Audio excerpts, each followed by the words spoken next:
Greetings and salutations, and welcome to Flintlocks and Fireballs, where a handful of mad actors will attempt to survive the treacherous waters of Dungeons and Dragons. I am your host and Dungeon Master, Jason Phelps, and I am joined as ever by Robbie Bellekom. Ooh. Sam, Corn on the Cob, Burns. And Ellie, Corns That Ache When It Rains, Sparrow. Aww. I don't have corns that ache when it rains, but I do have joints that do that. I'm so sorry. I confess, when you started with Leprechaun, I did not think it would be corn-themed. This, as with about 50% That's not where I of saw these, that going. I did not plan this before I pressed record. Really? Good lord. So, it's episode 103. Wow. Ah. We're nearly at 2 years. We're nearly at 2 years next week. Oh, Ooh, blimey. that's crazy. This is, yeah. We're also out of Dalmatian numbers. Yes. We have now passed beyond the realms of Dalmatians. There wasn't like a third one, was there? No, there's No, 101 not that I'm Dalmatians, aware of. and then there was Not that I'm 102 Dalmatians, which was rubbish. I was just wondering if there was like a There was straight-to-video also- one. I mean, there was 101 Dalmatians too, as well. That's That confusing. was the Confusingly. cartoon one, wasn't it? Yeah, I think so. Is it 102 202 Dalmatians still had Glenn Close, which made it worth watching. Yes. Yes, it was. She got baked into That a was cake the in one that with one, the- as I recall. The dog with no spots. What was that? Yes, there was the Oddball. puppy with no spots. That was it, Oddball. Oddball was Aw. cute. Maybe There I was did also like that a movie. cartoon, wasn't there? There was a cartoon series. There Yeah. was. I liked the cartoon series. There was a lot of cartoon Disney-based cartoon series at that point. So I remember the cartoon series of Aladdin when I was a kid. Oh, yeah, I do too. Yeah. Fun. Timon and Pumbaa was always my favourite. Oh, I love yeah. that one. They had different voice actors, and I didn't notice as a kid. And No, you now I don't. worry about myself as a kid. It's so obvious. Kids really, really don't notice that. Because that's the thing when you Yeah. watch all these cartoon series these days. You're like, wow, you have like a whole different voice cast because your original one was expensive. Yeah. Also, in the case of Aladdin, the reason why Robin Williams did not come back for the second one or the TV series is that it was a whole thing where he explicitly didn't want them to use his name as like a big selling point in the advertising, and they did. It was very He much was an insult. 75% of the movie poster. Yeah. Wow. Yeah. Oops. When you've asked them not to, that's shitty, actually, isn't it? But it Yeah. was early 90s Disney. Yeah. You say that like Disney a bit. It's debatable, but early 90s Disney definitely wasn't. Yeah. Yeah.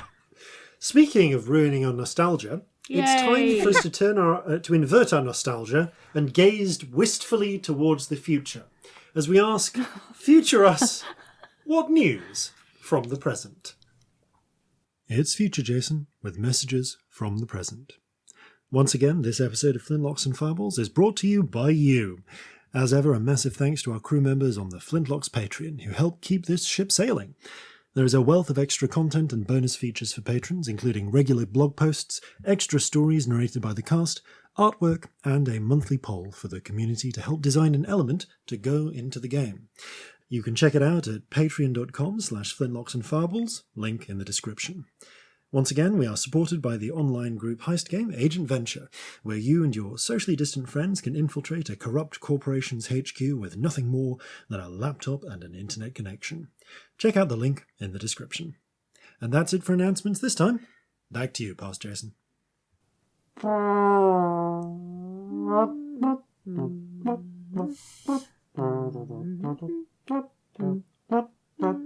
Meow. Ah.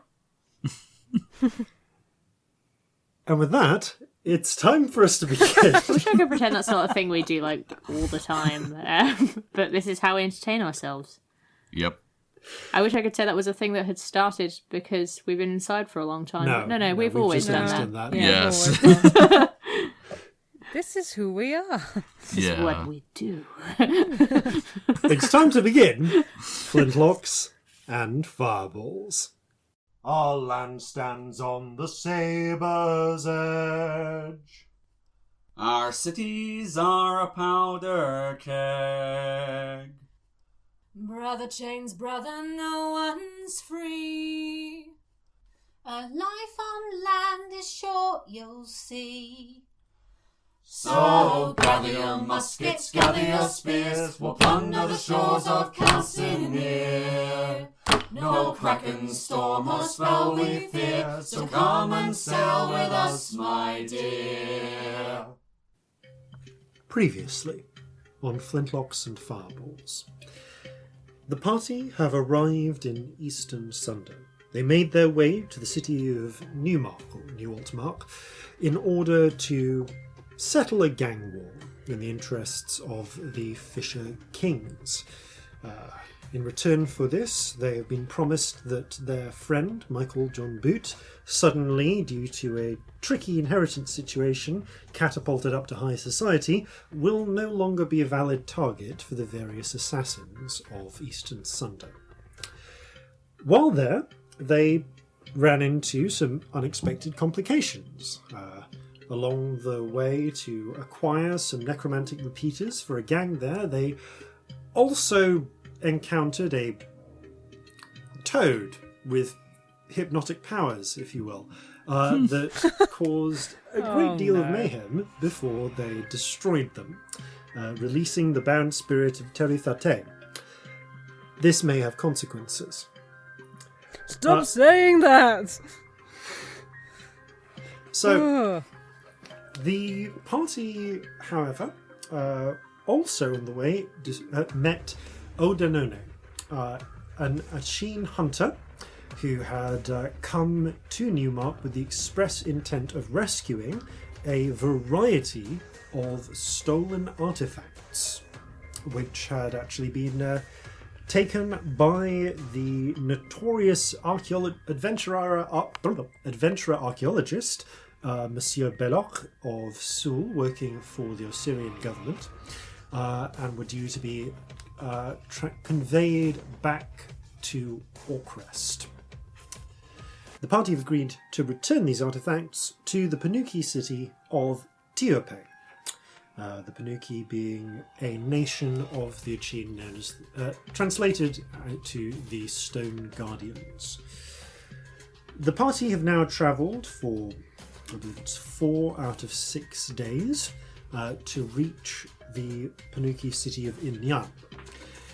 It is a much faster trip for them, with access to their phantom steeds, some of which are horses, but not all.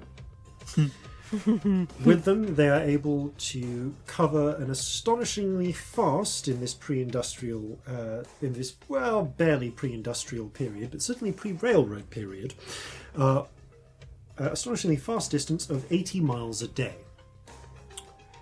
As such, come the evening of the 18th of Full Brightness, 1798, the party finds themselves approaching the city of Inyan. The first thing you see are the walls. How could you not? One might be forgiven for thinking them mesas or other natural formations. The walls stand 100 feet high, built of gleaming, seamless white stone, reflecting at this particular moment a sort of golden pink in the setting sun. The sun that does touch these white portions would be almost blinding in the fullness of day. But those portions are less than one might expect, for these titanic edifices have been painted, covered in the same swirling, spiralling murals of abstract colour that you've seen on similar Achene architecture.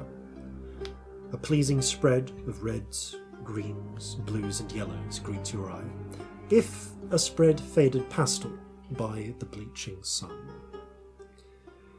The next that you see is the water. Water runs through the city, and this city extends well beyond those high walls.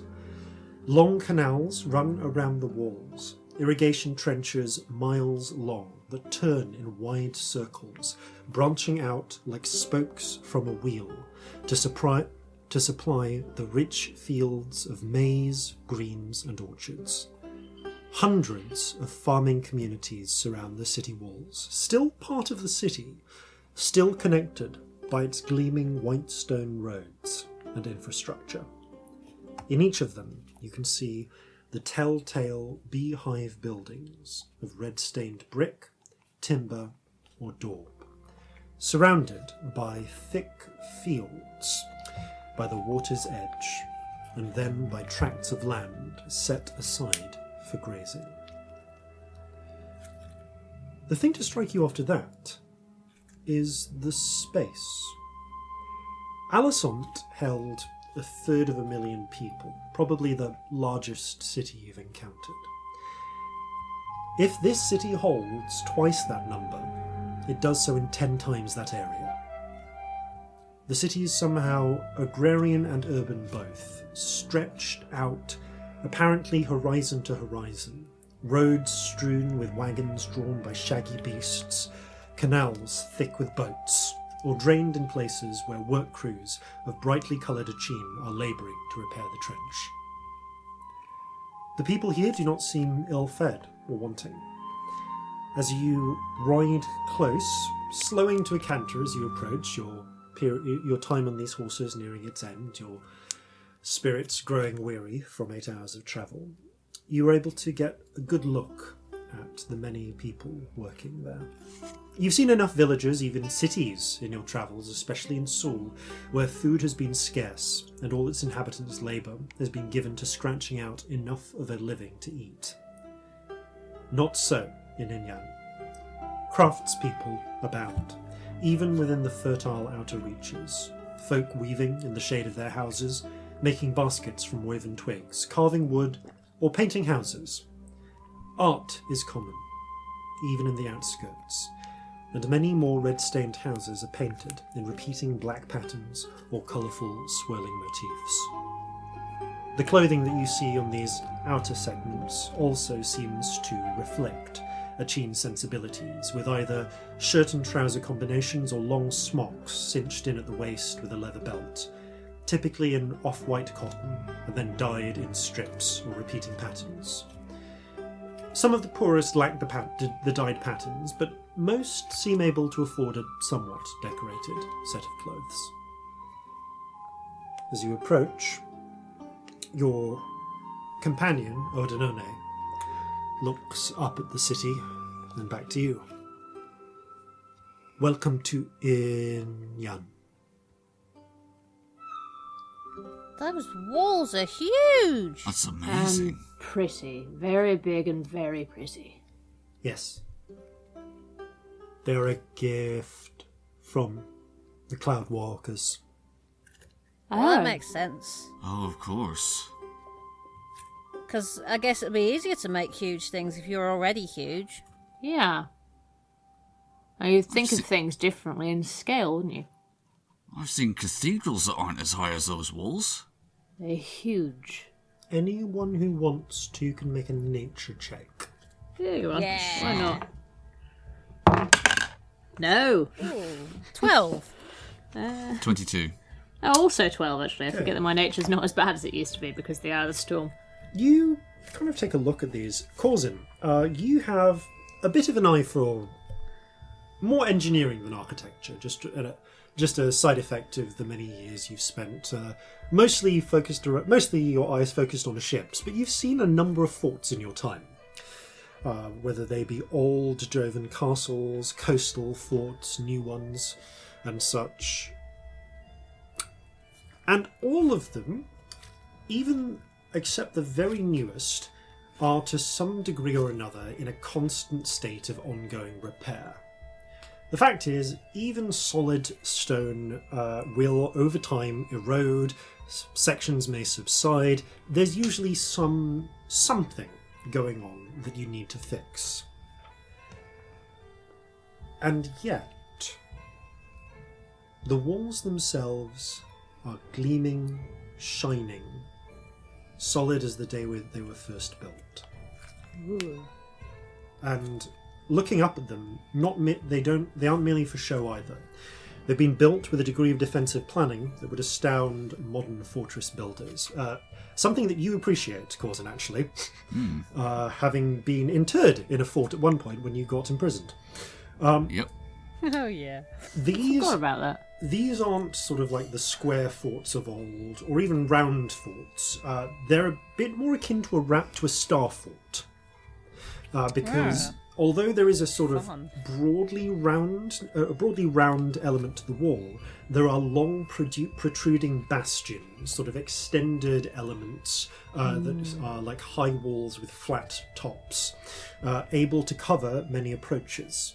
Even conceivably from them you could launch attacks on people scaling the walls elsewhere. They're essentially able to cover any angle outwards and several angles inwards. These extended bastions as well carry defensive arches supporting sturdy domed roofs of the same white stone. Protection against flying enemies. Always a consideration. There are no cannons on this wall. But if there ever were static defences in the days of the wall's architects, they are long gone. Instead, you can see, faintly, patrols of bow-armed Ashin walking the walls, and they seem to be equipped not with longbows or straight short bows in the fashions that you've seen in that are a little bit outmoded in Jova now, but every now and again you'll see people still using them. More for like contests. The musket and the carbine have really replaced them today. No, these are recurves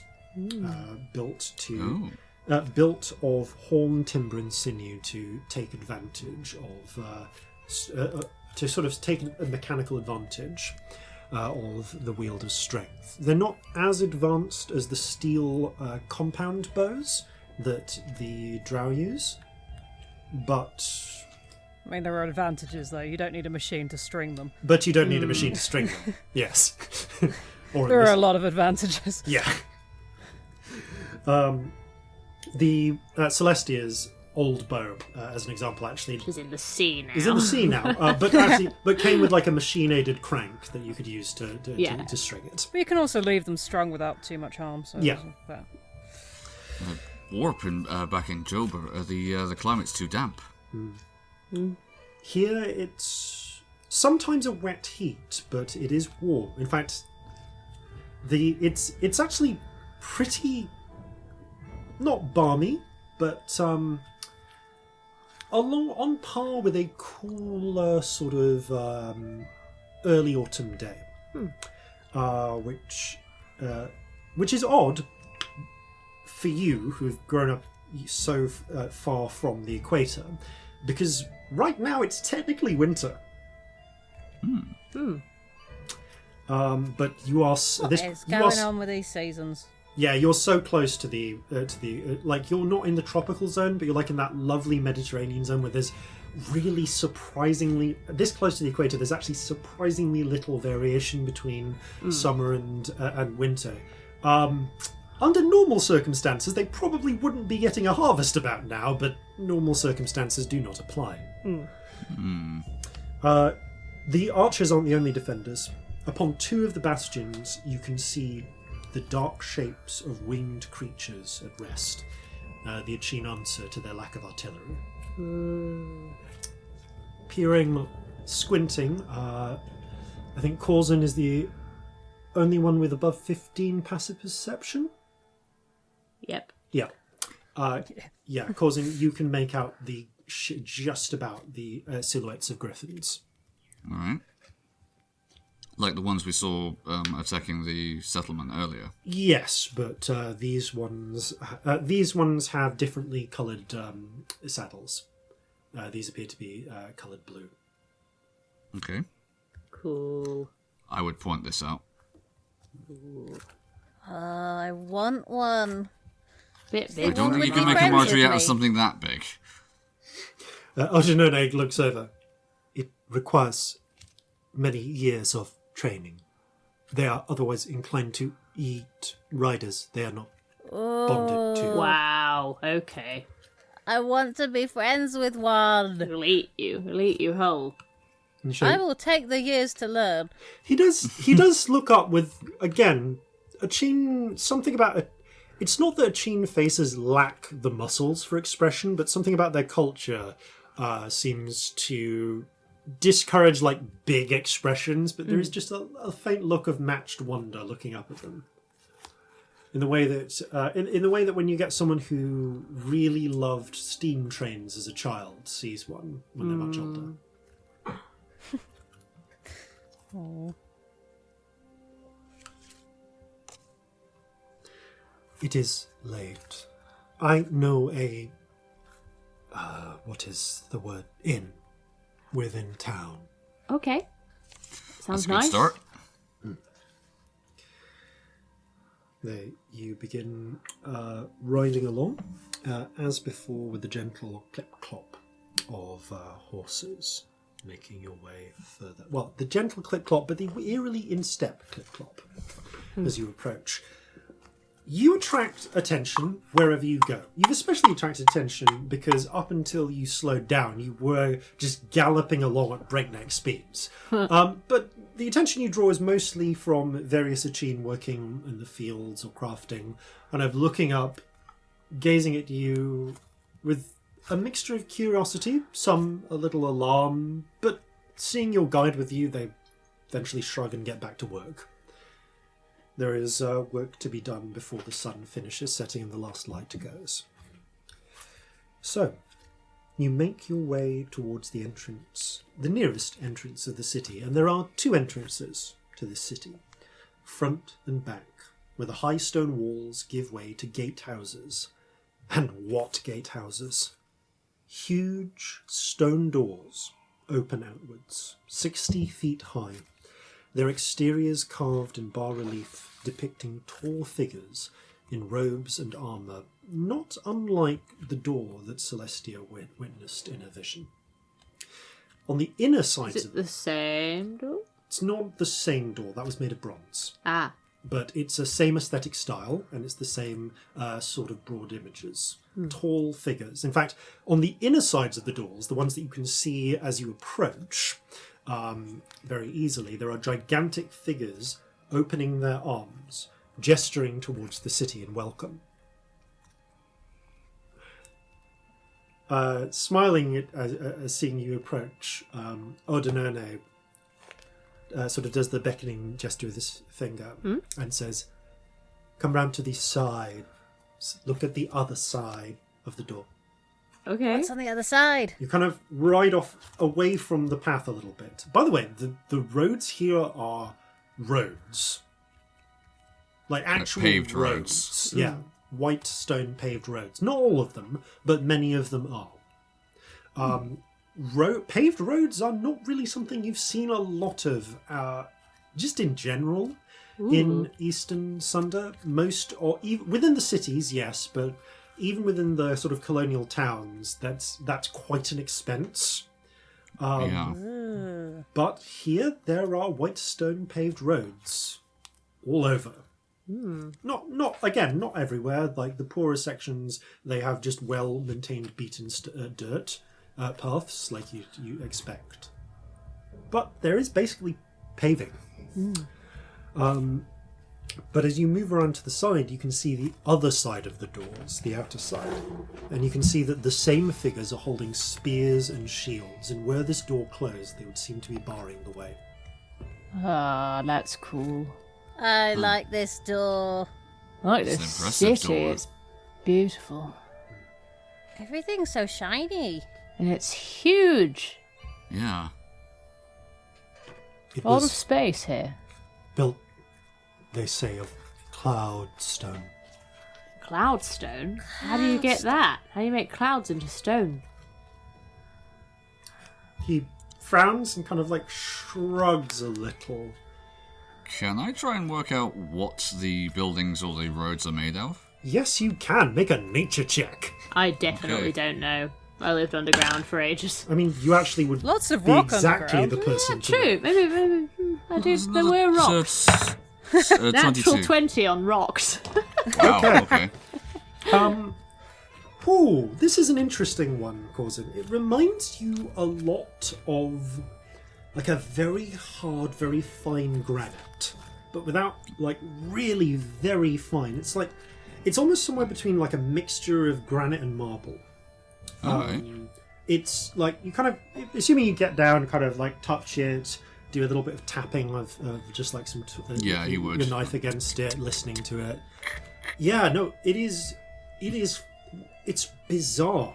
It's almost like you want to say metamorphic, you're not really sure. Rock, pure white, glistening, without many of the flaws that you would expect in hewn stone. Actually, it's like you just, it's normally, even with like the finest like statue, like alabaster for statues, you get like little imperfections, little grains and so on. This looks almost like it was refined. Yeah, the grains here are smooth and all in one direction. Celestia, Yeah. this is like no stone you have ever seen. This is not a naturally occurring stone. Hang on. I feel like she looks at it after Corzin says the thing because she's Celestia and she doesn't care about rocks. That's not... This rock isn't normal. Well, no, but No. I mean, it's not... Like someone made it. Oh. like deliberately manufactured. Yeah. This is not natural Well- stone rocks. I'm not good at talking about rocks, but it's not normal, it's weird, okay? I mean, we're carrying an artifact that shapes and grows trees magically. I can imagine there's probably something similar for rocks. Yeah, somebody Or- could grow stones. Well, maybe the giants had a means of making this that hasn't been passed down. I think they called them the Cloud Walkers. Cloudstone. Maybe they were good at clouds. What do? They take clouds and just squeeze them right down into something solid? Odinone shrugs. That's definitely what I would tell little Corzin they did if he were here. But I don't know. I if like that's that true. story, and that is what I choose to believe. Excellent. And take clouds and they squash them and they squash them and they squash them and then they squash them a little bit more and then you end up with cloudstone. You can make cities out of it. There we go. Perfect. Odinone I'm sure someone here knows a bit more. kind of looks a bit blank and shrugs and says, maybe.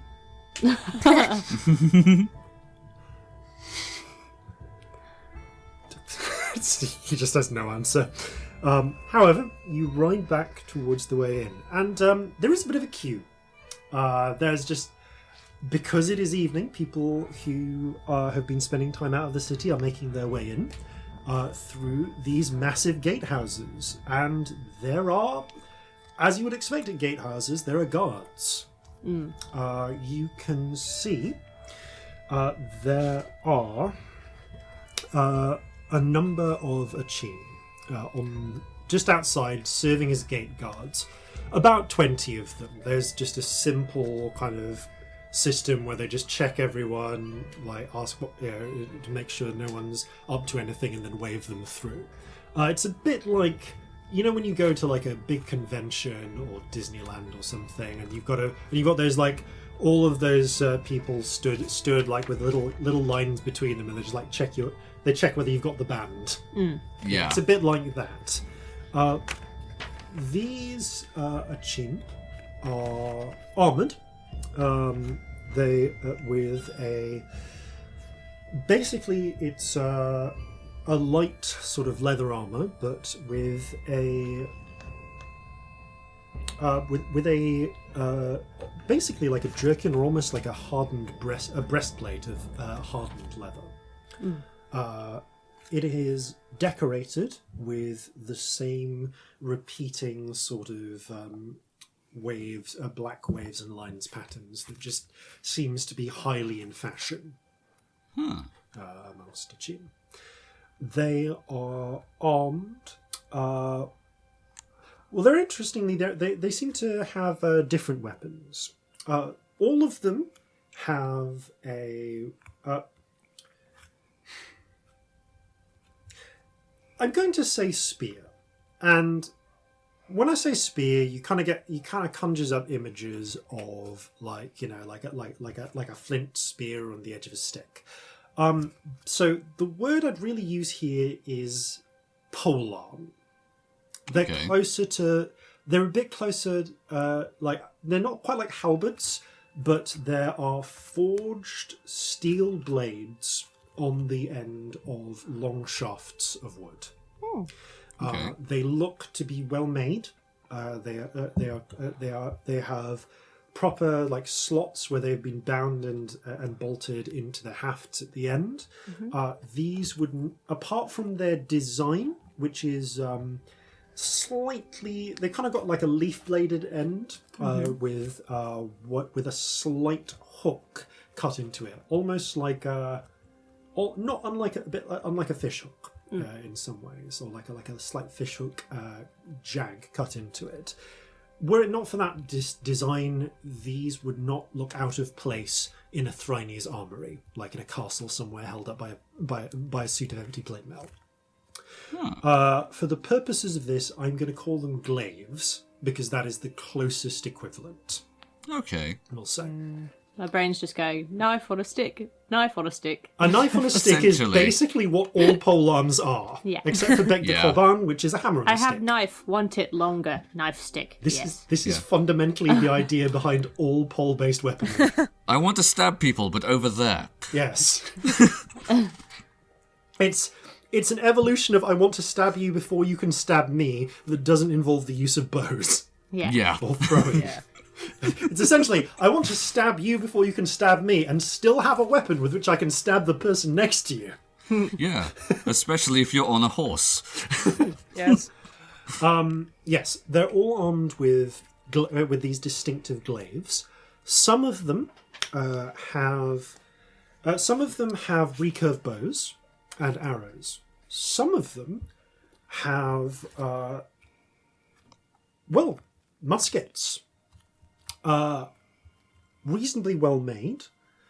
Not exactly the same as the Orsirian issue, as the old Orsirian issue Bess, but maybe like about 20 years behind the times. They look like they were probably made by civilian gunsmiths.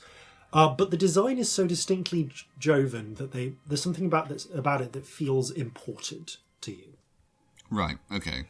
And you can kind of see how, because it's not just a Cheen in this crowd. Like, it is definitely a Cheen by a long stretch. Like, the vast majority of people here are. But there are a smattering of humans. Couple of halflings.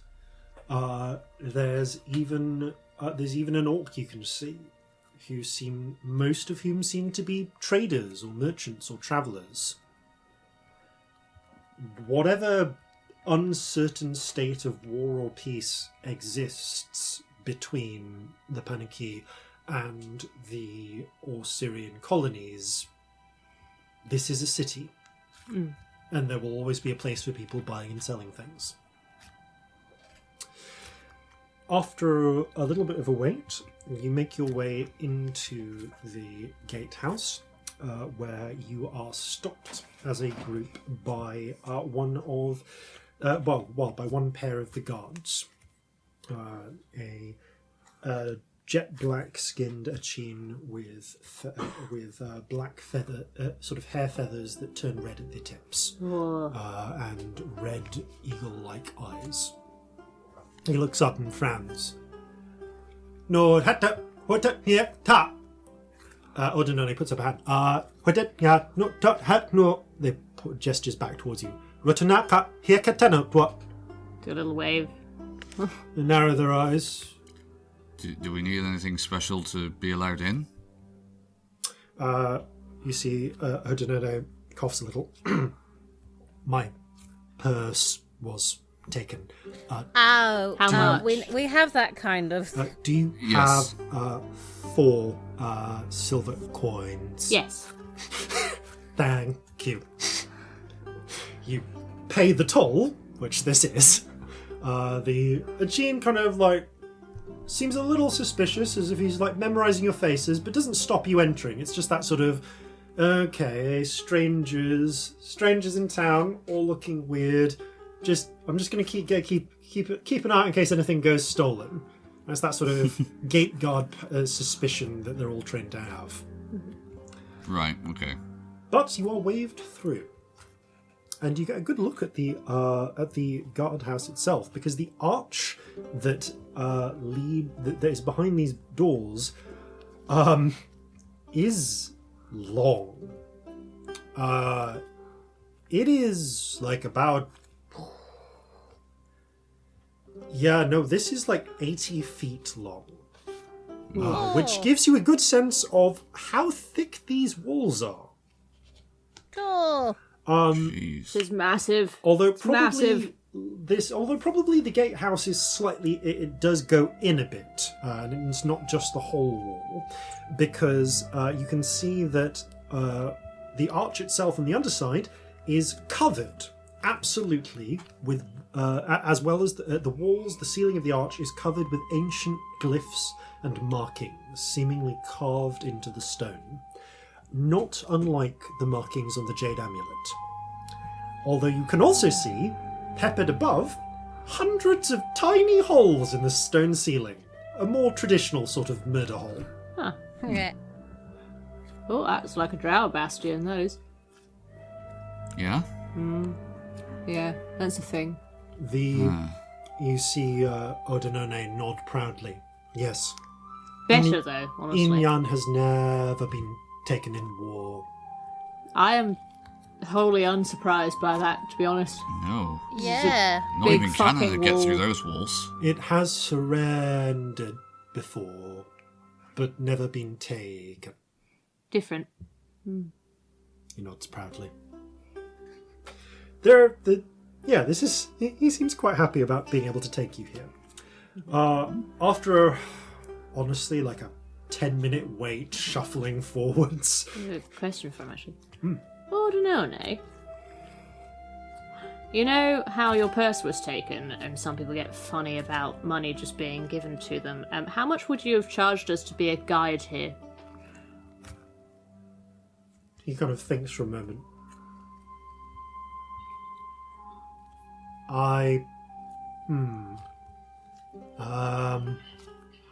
You see him calculating as if figuring out essentially how much hunting he could have done if he wasn't doing this.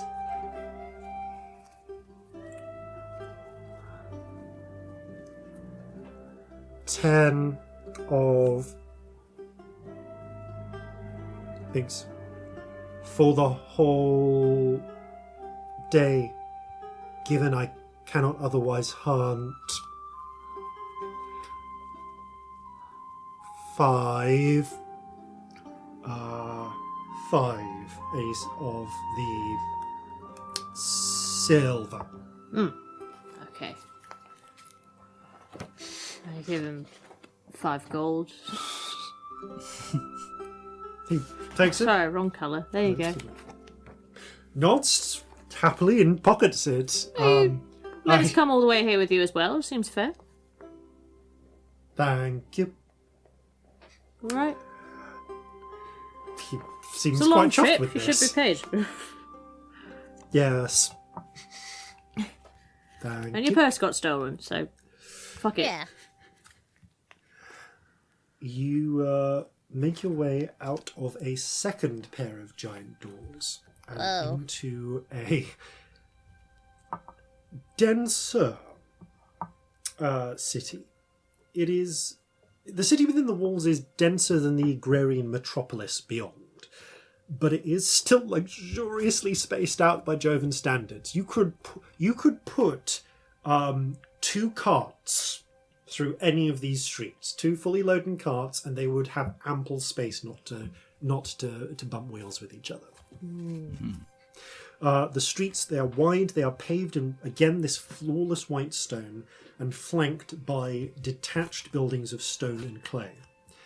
Some of them follow the classical Achene beehive-like structure, but many of them are more classical in, sort of classical, with fluted columns and sloped roofs and white stone. They remind you a bit of sort of Neo-Tyrian architecture in some ways. Because the Tyrians liked to steal architecture as well. And the inner but interestingly, a lot of these white stone buildings have actually been stained red and painted colours or repeating lines to fit Eschine aesthetics. A lot of them, especially the ones that follow more traditional Eschine construction styles, are not flawless. They are still built of white stone, many of them, but you can see that these are actually built of chalk. Just chalk stone, rather, which can serve as a quite good building material if you need to, and other white stones. But these are obviously, these bear natural flaws in a way that some of the perfect ones do not. Rather, it seems to be they are taking advantage of a natural style, of a natural source of stone, and adhering to a style in their own fashion. That said, while there are signs of wear and tear, they're subtle. The inhabitants here clearly go to some effort to keep them restored and in good shape. And while there isn't actual farmland here within the city walls, unlike outside, there are many herb gardens, flower gardens, and many green spaces. Animals abound. Like all of the Eschine settlements you've seen, pets are very common. Yes. Within the city, people are better dressed. The belted smocks or shirts and leggings are in brighter dyed colours with strips or with stripes of colour at the hems. Some of them wear jewellery of well-worked copper or silver, typically arm rings, actually. And the wealthier ones you see favour long, sleeveless coats dyed a single colour, adorned with repeating black patterns of straight or wavy lines. There is, even in the dying light, lanterns have been lit, and many are still at work. And it seems as if the main work in this city is, for want of a better term, craft. There are all manner of crafts being performed: metalworking, carving, joinery, weaving. The factory system hasn't yet reached these lands. So the grim workhouses have not yet appeared that have begun to dot Jovan lands, temples to efficiency. Instead, these crafts are being produced by solitary artisans or small groups in workshops, slower, without the advantages of economy of scale, but unique, with a personal sort of touch to them. The city is well raid. Weirdly, there's something reminiscent of Newmark to it, in that the streets are well laid out and clearly planned. Not necessarily a strict grid, but were put together with forward planning in mind. There's like a sensibleness to it. Yeah, there is a sensible arrangement to it. It's not a mess. There isn't here, though, is there? Like... No, it's not a mess of overlapping streets. Yeah. So, I guess the first question is there anything you want to go and try and find before you check into an inn? What did we actually have to do in this city? I need a little refresher. Kind of here as a stopover on your way to... Yeah, that's what I Tio. thought. It's basically just... But it's a kind of a case of, you need somewhere to sleep for the night. You've been camping for the last 4 nights. Tourists. Yes. This place was obviously built from the ground up.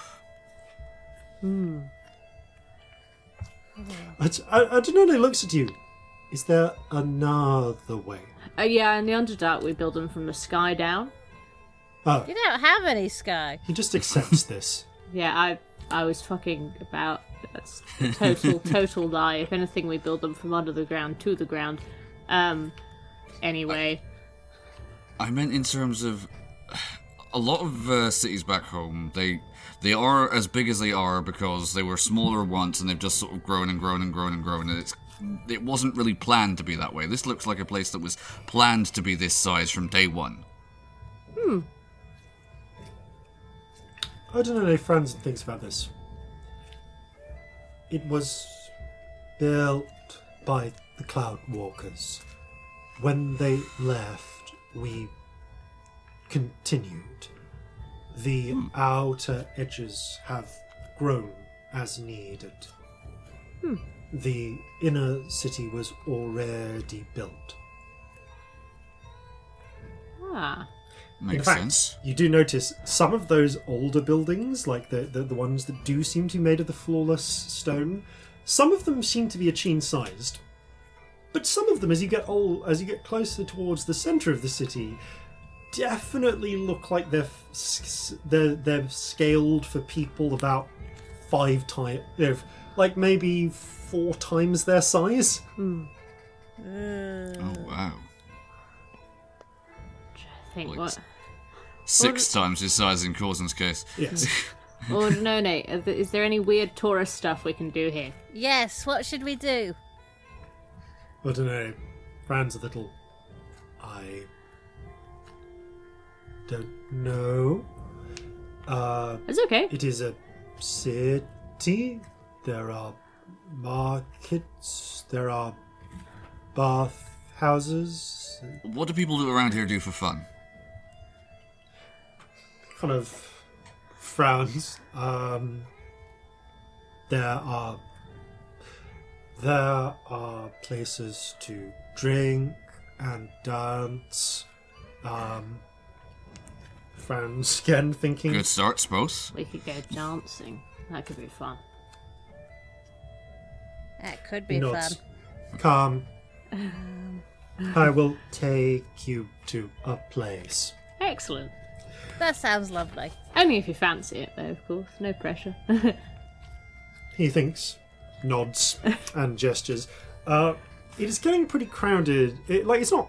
The thing is, once you get through the gatehouse, it stops being crowded. But you're also keenly aware that you only have a couple of minutes.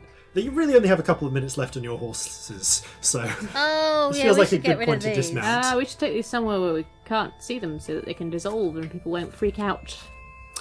Roll an investigation check because there is a distinct lack of alleys here. Shall I roll that? Yes, Yeah. please. Yeah. Can I do it with advantage? Yeah, you 'cause are all everyone's desperately looking. Loads. Hang on. Why can't I remember what any of my skills are? 23. Okay, near the walls there is a large building that looks kind of like a cross between like a classical villa and a library or something that you are able to get behind just in time in a position where no one happens to be looking, and is kind of shielded from one side by the city wall, from the other side by the building. You dismount and the horses just turn into chalk. We need to remember to do that sooner. Next time. Yes. Maybe next time we leave them a little bit away from the city and then we just walk in. There is a fine Yeah. scattering of chalk dust on the floor. Oops. Well, I mean, we didn't know how long we were going to be held at the gatehouse. Yeah. Even so. That honestly is a stronger case for us to do the horses sooner, because if they'd exploded at the gatehouse, we definitely wouldn't have been That allowed would have been in. a problem. That would have been really bad. Taking a bit of explaining that one, I do take your Yeah, point. yeah, that would have been a problem. As you make your way out, you can see there are several. Well, frankly, there is a street sweeper nearby. You've noticed that the streets here are fairly clean. There seem to be people employed to keep them that way, and as they are kind of sweeping dust towards the edges, collecting them up, they turn around the corner just as you are leaving, and you hear just a brief exclamation of as they Do prestidigitation. Throw it somewhere unobtrusive. you shove it off to the side. There's like Sorry. a thin line of chalk. You see this bright yellow chain, like in a headscarf, with a long brush, just like shake their fist at you. Sorry. Sorry. Oh, bugger. Oops. Brush Do I want to know what they just said? Nope. You are better not knowing. Okay. Fair enough. The Udinone, after taking a few moments to take some wrong streets and get his bearings, brings you to something in between a sort of dancing space and a tavern. You can see there. So again, this one is built in the style of a classical Achene building. It is round. It is broadly round. And it's kind of painted red with repeating. And this, because it's in a city, it's actually painted with swirling colours around its centre. But rather than a sort of small cottage, it's actually built up as almost like a 4-story building. And instead of being like a perfect circle, it's almost like a crescent. Part of it is cut inwards at one end. And extending out from that is a wide circle of, grass, basically, which is kept in with little sort of stone flagstones around it. Again, chalk, not the perfect stone. But you can see many tables have been put out outside in the cooling but still not cold night air. There is a almost festive sort of looking, a dance space. There are strings of lit paper lanterns over the area, illuminating it from above. There's still a bit of waning sunlight, but you can tell that this will provide a lot of light as the evening comes on. The lanterns are dyed various primary colours, so they cast slightly tinted light downwards. Oh, pretty. The food is being served by Achene waitstaff in various banded clothing, and it looks, and you can actually see built into that sort of inner crescent there are stairs leading up to several levels, each of which seems to go to a set of rooms.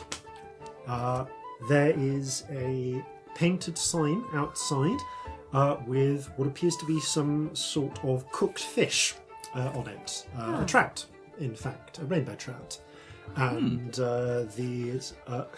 and Odinone gestures up to it and says, "Welcome to the grilled trout. It is one of my favourite inns." I can see why. It's pretty. Rainbow Spirit has gone off the rails, probably. Just having a lovely time. Oh yeah.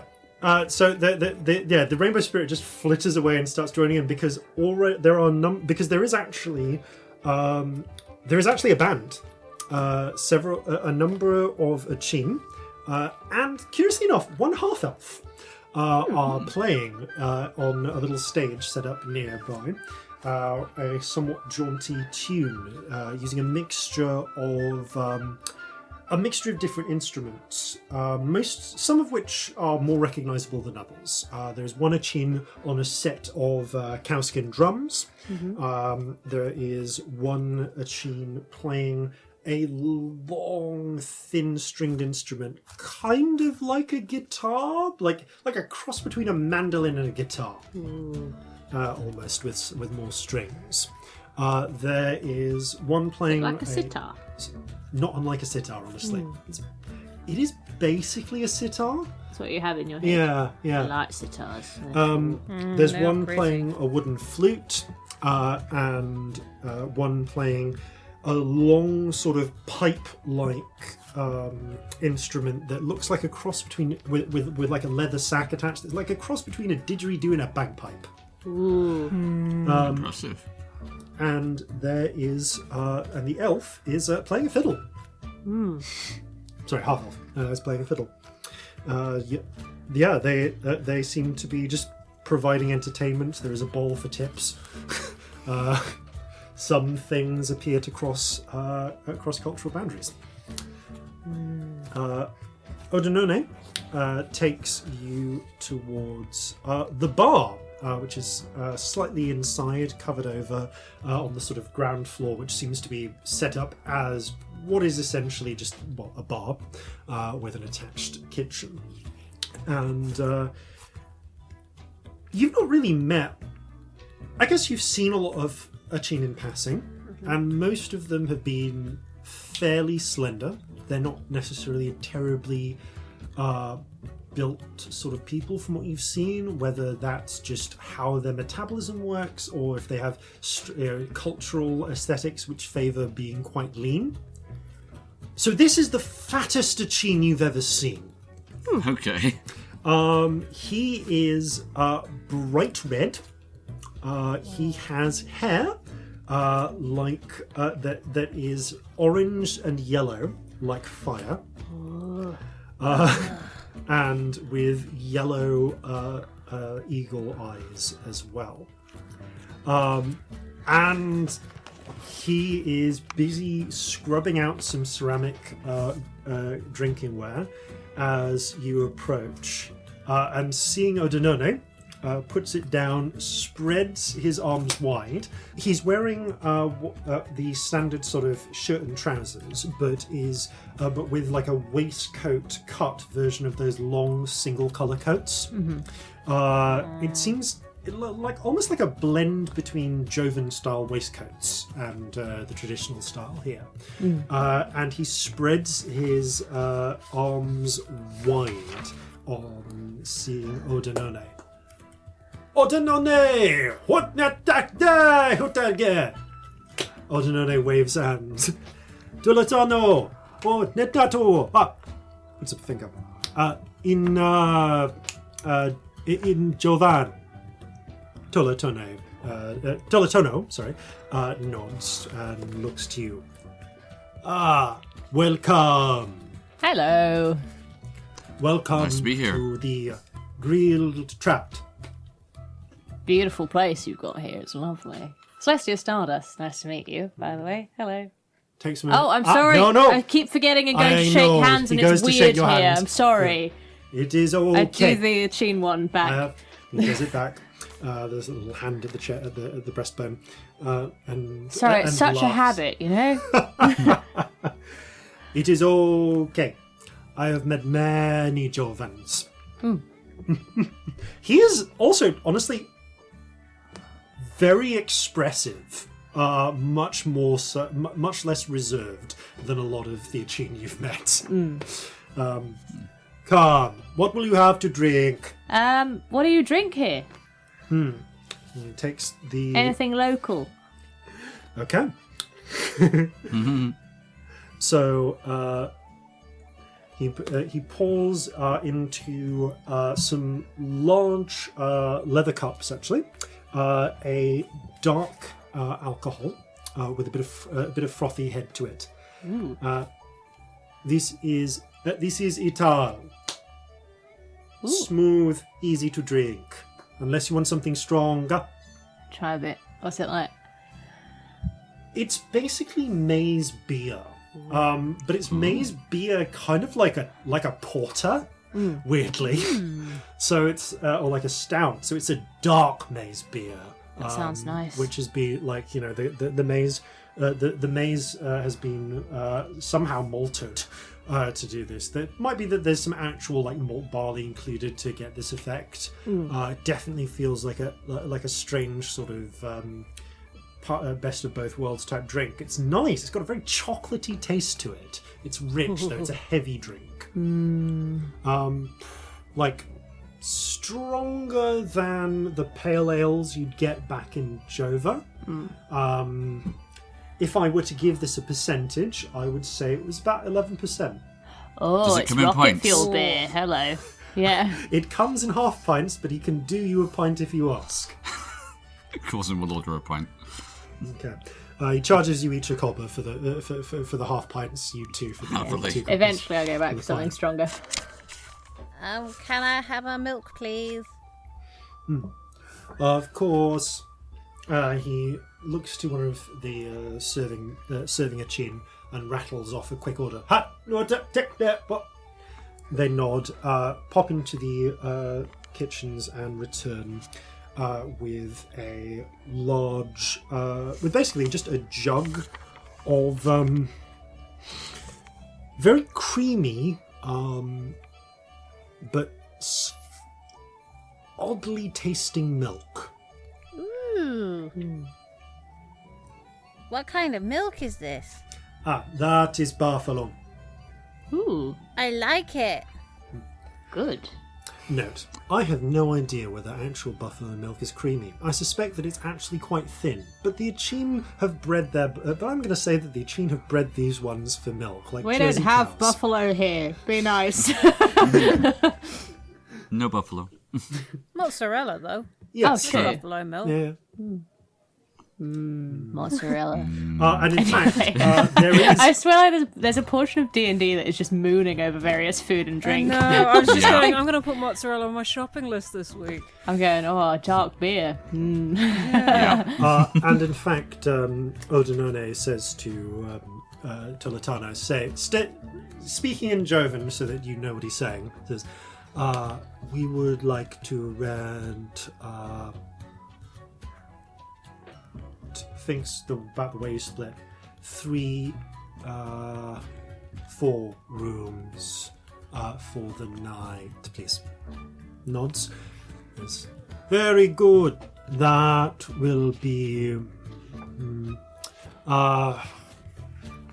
just working out with the exchanges. 12 of the silver coins. 12 silver. Okay. I can do this one. Okay. Well, thank you. It's all right. It I comes don't have with a food. don't have a family or spell books to buy, so you're all good. Speaking of the food, you can smell food coming from the kitchen, and the food in question appears to is actually brought out after a little while, and you all receive a bowl of what appears to be... Well, it's interesting. It's basically it's basically falafel. It's falafel. Why would you do this to me? Now I want falafel. It's several balls of falafel. Maybe I have to make falafel. With some very thin sausages, but very spicy. There's not a lot of meat, but it's quite very flavorful. There are bell peppers that come with it, which have been cooked and stuffed with buffalo cheese as well. Yum. Delightful. Yeah, and it comes again you get it comes with for you, Scamp, some more milk, and with some half pints of Ital, the sort of maize porter. Responding to your request for something a little stronger, though, Always. for 2 coppers, you are able to get. You are able to get a small leather cup of onaho. What is this? So the first thing is that it's blue. Oh no! I It's want one. blue. It is blue. It is inexplicably minty when you smell it. With a strangely sort of like herby smell to it. It's like creme de menthe, is it? Well, I mean, do you sip some? Yes, obviously. Okay. Right. So it's sort of like if you mix tequila with mint, with several crushed mint leaves, something that makes it a vibrant blue, and the better parts of absinthe. So it's... I'm not gonna lie, I'd drink that. That sounds incredible. Yeah. That sounds so good. It tastes a little bit like you're drinking... I mean, this style of toothpaste hasn't been invented yet, but it's like a light, sweet, toothpastey-like drink, and then a few moments later you get hit in the head by a kick of alcohol. This stuff is incredible. This is nice. Tolatono laughs. It's blue. Yeah, what makes it blue? Do you know? There's a type of flower that goes into it. It's pretty. I like it. You take a few moments to just eat dinner and relax a bit. Dancing kind of picks up at points in the night as people play to the music. I get rather drunk. You have a fair bit to drink as well. I would like to befriend the pets. I'm assuming there's lots of pets There around. are animals all over. They are. I would like to befriend the pets. Okay, roll a d10. 7. Okay. You come across. There is one Achin who is pale white with spiky black hair, who is accompanied by. Well, it's basically a porcupine. Has Scamp met a porcupine before? This is a momentous I occasion. think you would have done. No, it's this spiny little creature. Kind of like snuffles its nose at you as you approach. Hello, spiky friend. It's sort of like it just makes sort of like sounds at you, like wiggling its nose, like a little confused and intrigued. Would anyone like a porcupine fun fact? Yes. It's my favourite fun fact I've ever learned. Porcupines are the only other animals that kiss for pleasure other than humans. Really? Porcupines kiss! It's the best thing. Porcupine kisses. Anyway, carry on. You I have learned a thing. you find yourselves you find yourself kind of poking in at it. The creature seems intrigued but mystified by you, and their owner, just kind of who's busy drinking some Ital and eating their dinner, looks down at this small strange child approaching their pet, and then shakes their head and goes back to eating and drinking. Oh, Make an animal handling check.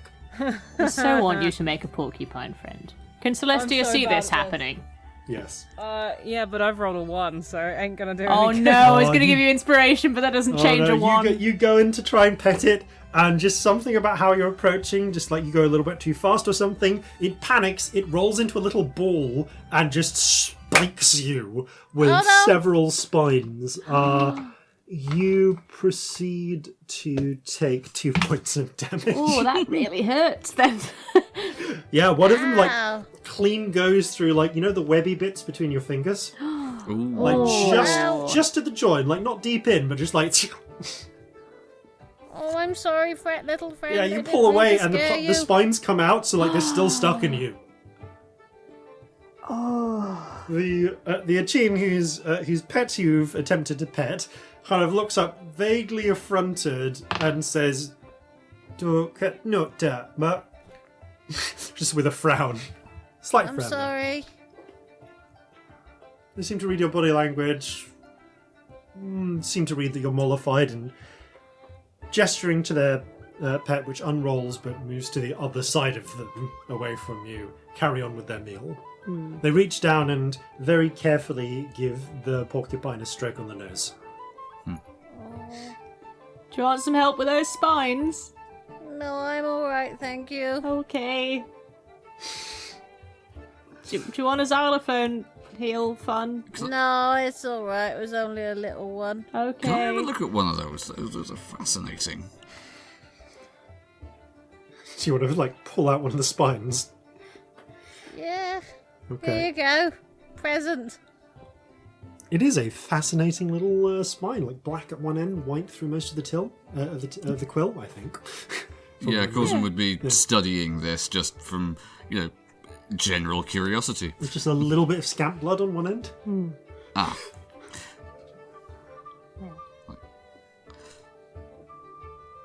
Oh, I dear.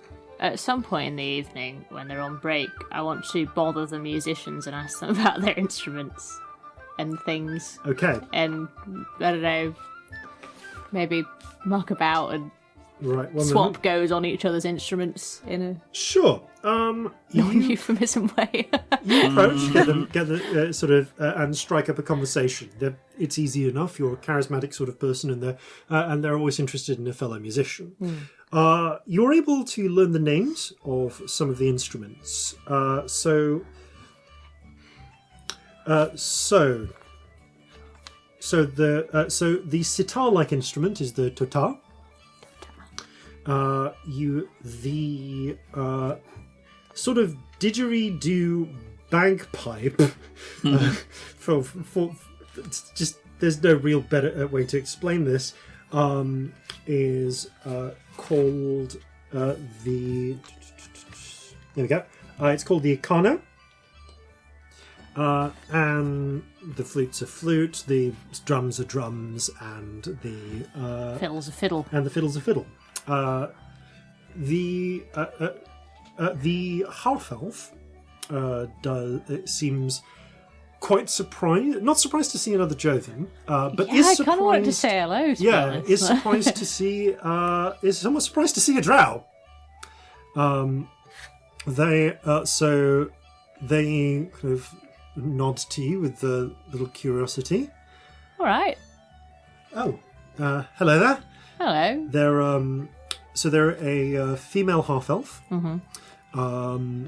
with kind of auburn hair,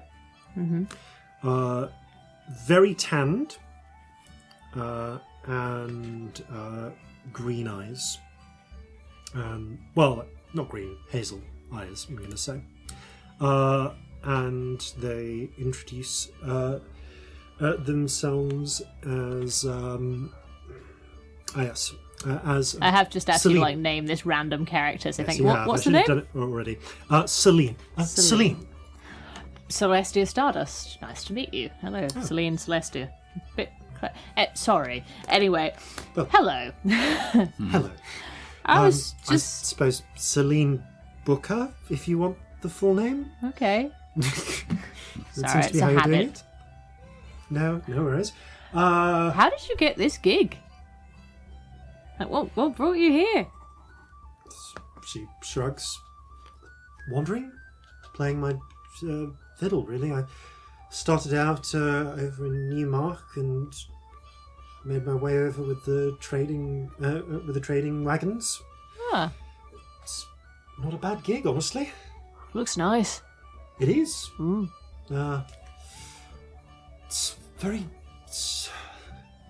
It's less crowded, you know? Yeah. No, I just came from Jova. It's like Oh, round in there. I grew up in Tyre, just ugh, I've never been to Tyre. crammed. Knew somebody from Tyre though. Heard it was beautiful. It's not bad. Like, the mirrored rooftops are lovely in the sunset and all, but honestly, it's big, it's compressed. A lot of the old city wasn't really built with, honestly, like, ease of travel, basic sanitation in mind. Just try the Underdark. Kind of make noise there. She shakes her Even head. the bells. You've are kind of quiet. caught her on like a pause in the break, so she's got a half pint of Vital herself, and is sipping at it. Oh, Do you want another one? Gesture at the pint. sure. She's about halfway through this one. Buy her a drink. Okay, you pay a copper, get her a Vital. So, what part of the Underdark you from? Utu. She nods. I don't actually know where that was, but I wanted to ask. Oh, anyway. you're lucky. It's Utu's big, scary spider god. Everything's run by big, scary spider gods. That's Not fun. pretty much what I've heard. Yeah, Yeah, it's basically hell. that's about right, really, to be honest. Yeah. She shrugs. I mean, I say hell. I've been to Walkrest before. Oh, I've never been to Walkrest. You're more travelled than I am. She looks around. I mean, we're both on a different continent, so That's true. unless you've been to Haldanos, I think we're about even. Not been to Helldown. Yeah. Quite fancy it though. Yeah, well, Looks fun. there's always time, I suppose. Yeah, there is. Yeah. So I suppose more time for you. Yeah, that's weird, isn't it? Tell me about it. feel like we chat for a bit to know. Roll me a persuasion check. Okay. Both myself and this character are super awkward. Persuasion. 19. It takes a while, but Oh, Celestia's very uptight when it comes to, like, vaguely seems to flirting want with you. people. after all, actually, like, she seems to find the awkwardness funny.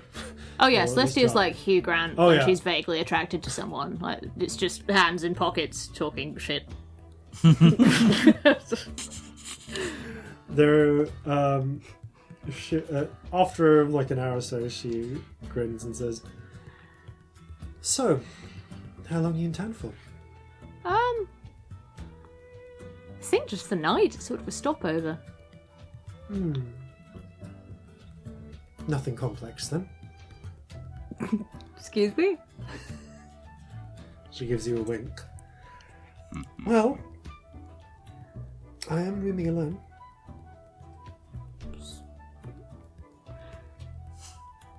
I am also rooming alone, but could not be quite easily.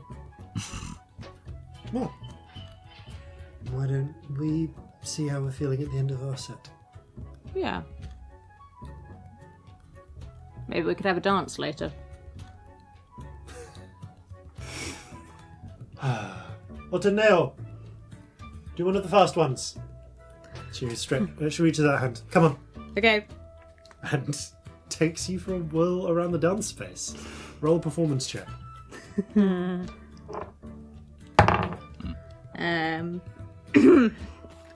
31. It's right. You're basically Patrick Swayze. Yeah. Oh, wow. I will take being fucking Patrick Swayze. Patrick Swayze was hot. Yeah. I want Patrick Swayze basically- specifically in Dirty Dancing because yes, please. Yeah. You are Dirty Dancing era Patrick Swayze. Fantastic. So holding her up in the air. You're Yeah, right, no, okay. she is a little breathless by the end of it, and very impressed. I'm considerably less awkward dancing than I am talking. Yay! Yay! there is a curious sort of applause from members of the audience watching this. It seems that where they sort of like slap their thighs. Huh. Fun. And yeah, the pair, and after that, with and a little bit more music, the musicians sort of pack up for the evening, and Celine offers you her hand again. Yeah, go on then. The pair of you head upstairs. While that is happening, what do the pair of you do for the next few hours? I try to make friends with all the pets. Just forever. There are animals everywhere. Corzin? Corzin will have at least one of everything off the top shelf. Oh dear. Okay, give me 3 constitution checks in a row, please. Okay. First one. That's an 11. Okay, you're fine. Second one. That's a dirty 20. Okay, you're still fine. And third one. That's a 10.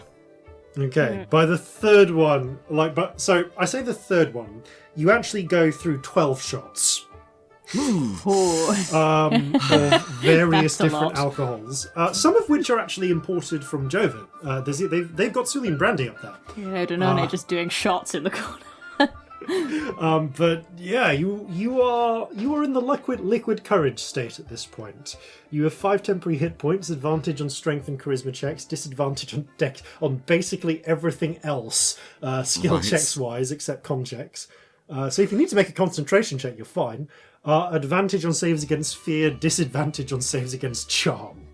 Excellent. Oh, it's got a nice kick to it, that one.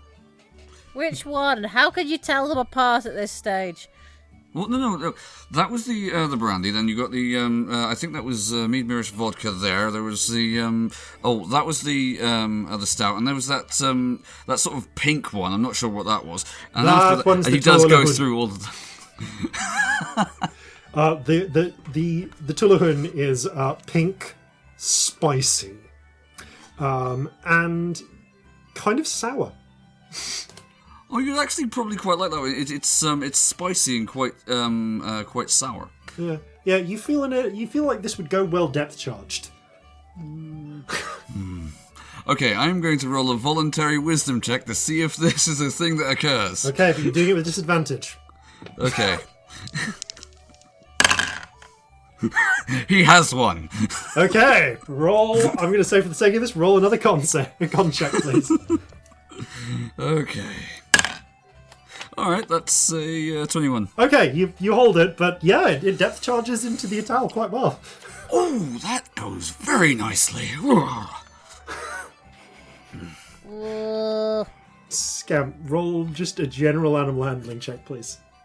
Why is this wisdom based, not charisma? I'd be so much better if this was It charisma. used to be charisma based, but different editions.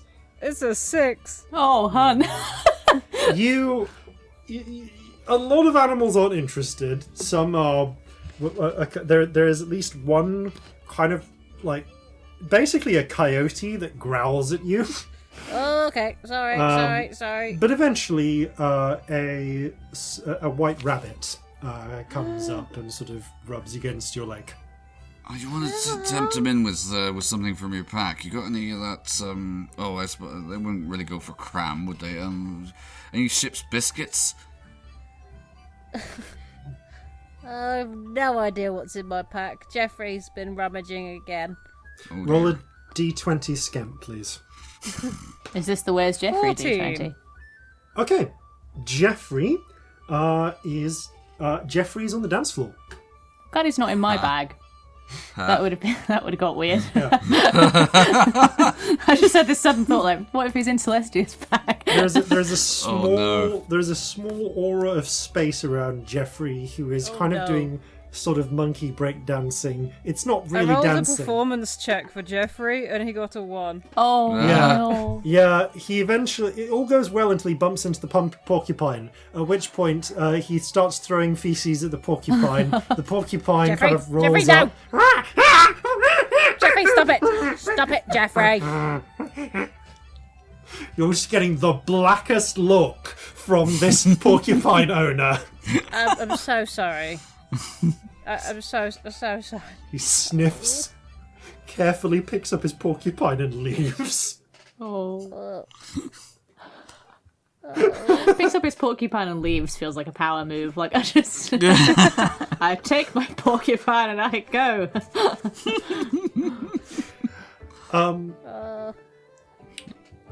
Interesting thing, actually. I rolled a dice and I'm having a very good night. I'll mention that in the inner city, I think, is the goal here. So, about a couple, like 2 to 3 hours into the night, I'll say 3 hours into the night. So before Scamp and Corzin go to bed, after Celestia has disappeared, Yeah. for the purposes of this, because Yeah, we disappear at the end of their set. I because that think. might have interrupted you, what you were up to do. You have a lovely night. The pair of you, however, are down, sort of sat, drinking, kind of picking. By the way, Corzin, with the various alcohols and things, you basically spend Excuse me. about a dozen. Yeah, you spend a gold just on different shots. I'm going to say, and I don't know. Probably tries to pressure you into ordering some snacks as well. So, Yeah, he would. Yes! He would. I want snacks! Corzin is not stupid and also Scamp. Yeah, you get What snacks are available? You get what are basically tortilla chips. You Oh, kind of these get are nachos. It's like a tomato salsa surrounded I by want nachos. baked tortilla chips and covered in slightly melted buffalo cheese. All right, Corzin, because Halfling is immediately going to start asking the person behind the bar for the recipe. After laugh with again a characteristic sort of Toletano goes inside and after a little bit of time, the chef, quite and actually quite skinny Achene woman called Inutana comes out, and she, by the way, is blue with black hair. And wearing a somewhat various ingredient stained apron. She'd been kind of busy doing the late dishes. She comes out and, speaking in Achene but with Toletano translating, gives you the recipe for nacho cheese with a tomato salsa and what are essentially jalapeno peppers. Oh, fantastic.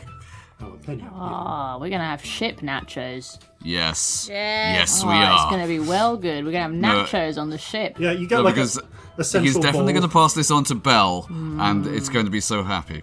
Yeah, you get like a central bowl and you're all like dipping in. What's this green stuff? It's lovely. That we call that one is made from avocado. Oh, it's delicious. Yeah, he's thoroughly impressed with all this. Yeah. I. Or the equivalent is like, I believe the what is the Ferocian word is guacamole. Huh. Yes, I had heard of that. So, as you are eating your nachos And having sexual relations. and and a third of your party is having sexual relations, the three of you downstairs, however, are eating nachos, drinking, and talking. When you see someone enter, a little bit more richly dressed than a lot of the clientele. Not that the clientele here are poorly dressed, but definitely this particular Achene has ochre yellow skin, reddish hair, yellow eyes, and has the wrinkles of age to them. They look like an older Achene. You don't really know what rate Achene age at, but you would say there would be someone in their 50s if they were human. Okay. And they are wearing a long single colour sleeveless coat of quite a deep red, actually, rather than bright colours as is usual. Again, though, it has the sort of fading out black lines. This figure comes into the bar and just plops down at one of the bar stools and rattles off an order to Toletano.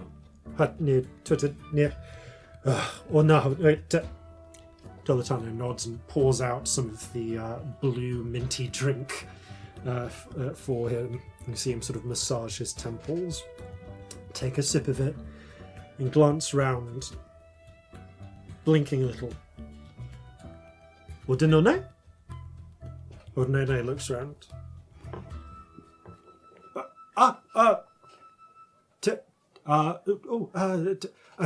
Lucinero. Pause a moment. Looks a little awkward. Everything all right? Yes. Sorry. Extended family. Right. The Achene kind of picks up their drink, looks down at the two obviously Jovan members and says in slightly halting Jovan, "Hello. May I Hello. sit?" Of course. Be my yeah. guest. Draws out a chair and takes a seat. Danone. He looks as if he's about to speak in a chin quite rapidly, and then Ognano puts him hand and says, Inchovan, please, with my guests. He sighs, nods. How is your journey? It is good. This is Corzin. This is Scamp. Hello. He nods, looking slightly tiredly between you, and his eyes just fix on the jade amulet. You're wearing that, aren't you, still, Scamp? Yeah, I don't think I'd be wearing it enormously openly, though, but it is quite big, isn't it? It's quite big. Just roll me a... maybe he wouldn't, then. Roll me a retroactive sleight of hand check for how well you conceal this. That is a 15, I think. Okay. No, higher than that. I've got proficiency, so that is 19. Okay, he doesn't notice then his you've beaten his passive perception. So he doesn't notice that, but he does sort of nod at you. Then you have found them. Yes, Telusanero. These friends found them. They are journeying with me back to Tiope. He nods slowly. He puts a hand to his chest in their sort of traditional Achin greeting. Corzin would return it, although it would probably be a little bit sloppily because of how much he's drunk. Yeah. Yeah, you're a little sloshed. He raises an eyebrow but doesn't comment. I am Telusanero. I see you have met my... Pauses, thinks. Nephew. Yes. He's been our companion on our travels here, and a most welcome one. Nods slowly. He then seems to narrow his eyes and look over you for a moment. And you see him tracking the octopus floating over your shoulder. Tilts his head out and sees the Pride Spirit, I imagine, is still playing along outside at this point, probably. Yeah, probably. Flitting around, having a lovely time. There if you need it, but they're otherwise busy. Yeah, as am I. They're having a good time. And finally looks again, slightly tired eyes, but they sharpen a bit on seeing Scamp, as if there's something about them they can't quite place. Okay, quick out of character clarification here. Is this the first Achin we've met who appears to be able to see spirits? Yes, it is. There is no spirit around them. I assume there are spirits here generally. There are spirits all over the place. In fact, I assume because you haven't mentioned it. Because of this, I think it needs to be the pair of you right there to have this insight. I need you to roll insight, please. Okay. Something about the city. If it's spirit-based, I will not be able to see it, though. You would still notice this. Ooh, okay. So 19. Insight, not great. 13. 19, okay, Corzin. So here's the thing. There's a lot of ornamentation in the city. It's common, although largely within the limits of Achin aesthetics. There are statues and sculptures and they're common amongst wealthier householders. There are a number of stone statues of various Achin along the roads throughout town. Closer to the centre of the city, we've not yet been, there are colossal statues, 30-foot high representations of humanoid figures with slightly goblin-like proportions, but they're not goblins. Most in martial aspects, bearing shields, spears, some dressed in robes bearing orbs or tools like compasses and set squares. But one thing that strikes you in the time you spent around here, despite the hundreds of thousands of people and the comparatively dense streets, is the complete lack of anything you would consider a temple. Nor are there any That's the depictions point. of gods, to your knowledge, unless those tall, giant figures count as such. You have noticed small stone street-side shrines, but instead of icons or images of gods, you find small icons of smooth timber, typically arranged in 3 circles, and they stand atop the stone platforms. To you, Corzin, you've noticed that while there are spirits flitting around the city in general, and they are slightly more dense at these simple shrines, there is not the clear concentration of spirits that you would see at a shrine in Jova. Okay. And indeed, this person being here, some of the spirits that are fluttering around, because there is activity here, spirits not unlike the rainbow spirit are enjoying the atmosphere, they flit nearby, flickering around Celestia, and he seems to acknowledge them, but after a moment they leave. Alright.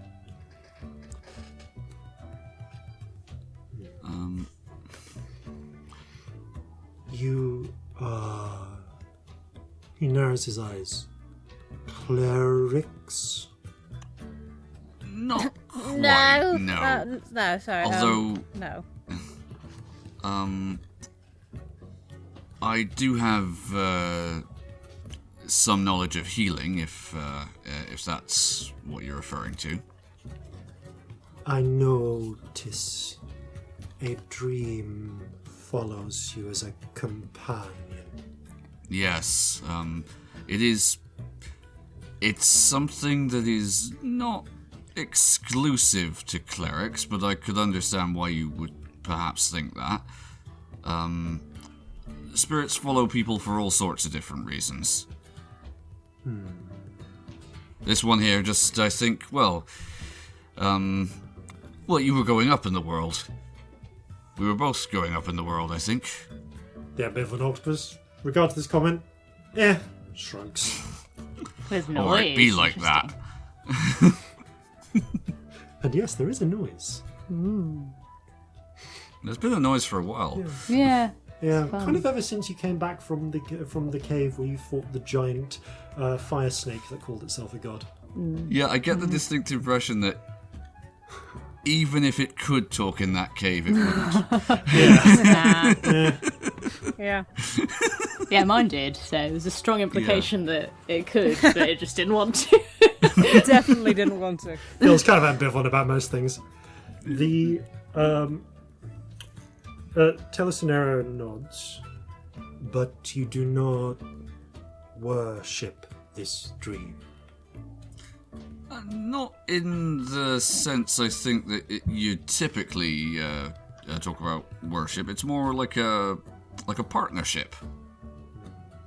You see, you hadn't realised it, but you see his shoulders drop slightly as if some tension has gone out of him. Like he was on alert and feels like he can let down his guard a little. That's something I actually had noticed since I got here. There's plenty of spirits around the place, but there doesn't seem to be any, like, big buildings or whatnot where they're congregating. Just the shrines. You have, I don't know what the equivalent word would be, but temples, churches, There are places no temples. Oh. Do you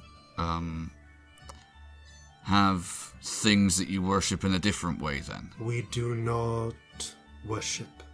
We Oh, tell I quite like that. the stories of the dreams. We Oh. were... What effect does that have? He If you tilts tell his a head. dream story. It is remembered, but we tell the story. We do not exalt.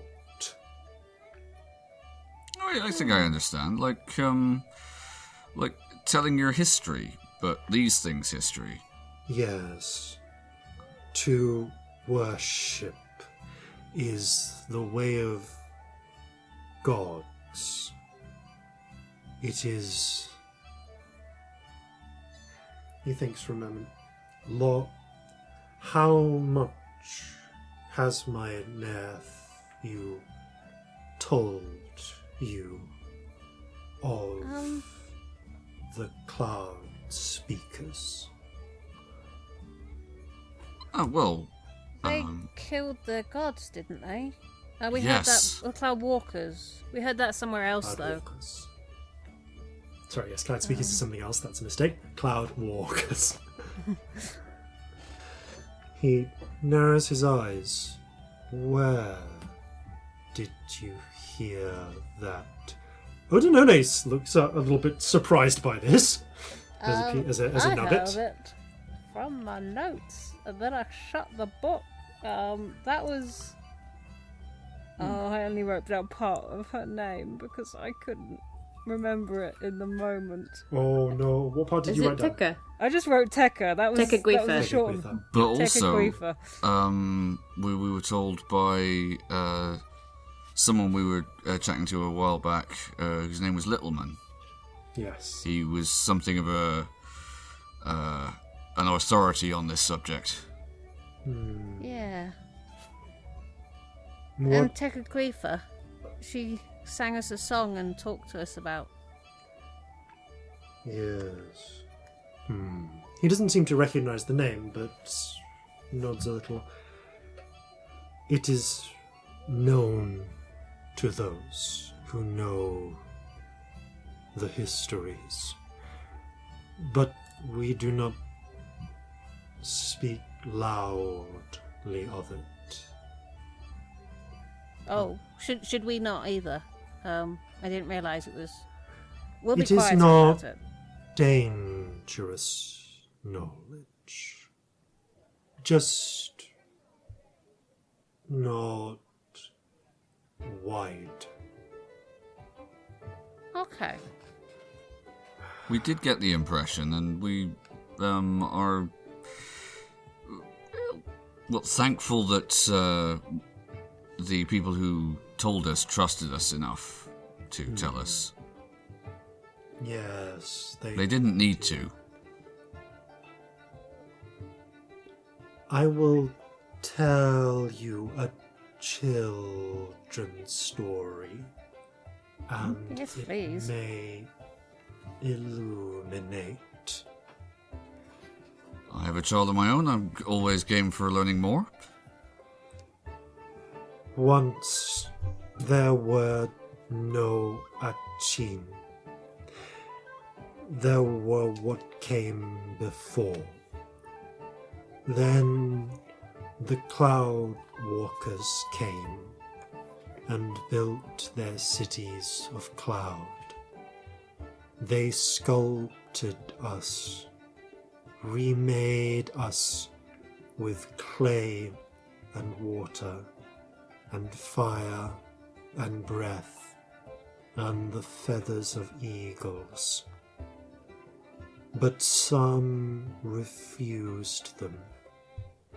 They crossed west and joined the bound serpent. Oh. They took on its aspect. We walk the path laid out by our makers. Remember, speak the tales, but do not exalt. Do not suffer gods. I've suffered quite enough gods for one lifetime, I assure you.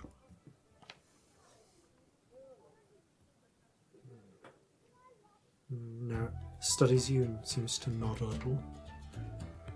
It seems where you are from, there is one great god, your regent, yes?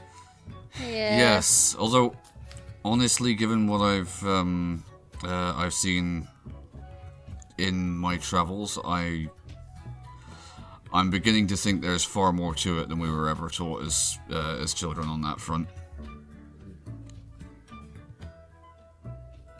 See, Telecinero pinch the bridge of his nose. Looks like he's had a hard day. Then, Can I get you a drink? thank you. He taps the Whatever he likes. Anaho again, the largely drunk little thimble of Anaho. Please. I remember hearing one place that blue food bestows immortality. Oh. Everyone at the table just looks at you. No, it wasn't Norrit. Are you sure? Because that sounds like Norrit. Well, it would explain a lot, but no, it wasn't him. Anyhow, yeah, he does buy another one. Okay. How drunk is Corzin at Corzin- this point? Corzin is drunk, but not Reasonably. pissed. Like, he's holding it together reasonably well, but in that way of, like, a practiced person Yeah. who Yeah. is holding it together very well. You're in that state where you're not quite at that state where your body is on autopilot and responding to your commands, but like with a delay. Yeah. That's the next stage. There's, like, half a second. Yeah. of, like, Everything's clink- got oh, lag. Yeah. Yeah. Oh, Buffering time. yeah, that's a dear. weird state of drunk to That be is weird, yeah. Calcinea nods with. Then you will be going to tea or pay. Yeah, that's right.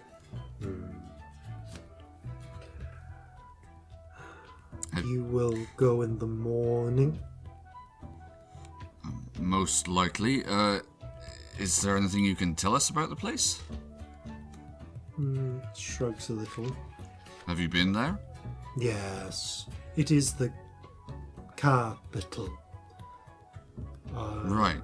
Smaller than this, but built into the foothills, as on the edge of the Panuki forest.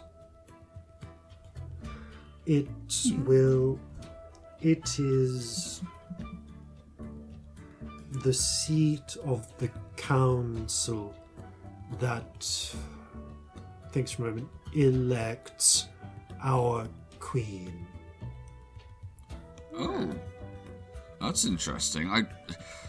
Forgive me, I didn't know exactly how it worked here, but so you have a queen, but people vote for them. When she dies, the council and the councillors across the nation will elect a new one for their life. All right, Okay. it's not so different to how it was back home. Well, He shrugs a little. It has its flaws and its strengths. We could Doesn't everything? do it as the Anawa do and just let the dream speakers rule, but that way lies dangers. Again, I don't know how it is here, but back home, people like us are pretty rare. yeah, We if you are- let people rule based on being born, that's risky. Councillors are appointed That's based much on better. their skills, but each has a voice in the appointment of the monarch, who then appoints the core council. Ah, I understand.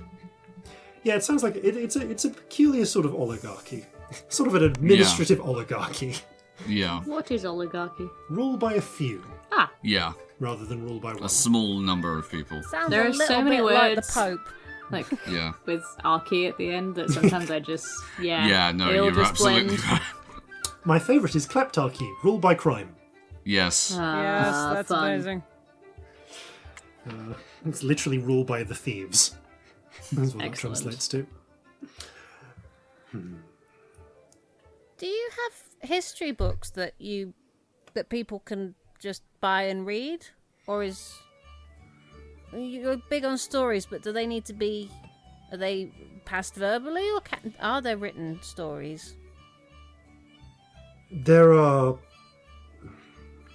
some written stories, but stories should be told. It is a thing between two people, or one person and many, not a thing for one person alone. Yeah, I get that. I'd love to learn, but I don't know how long we're going to be around.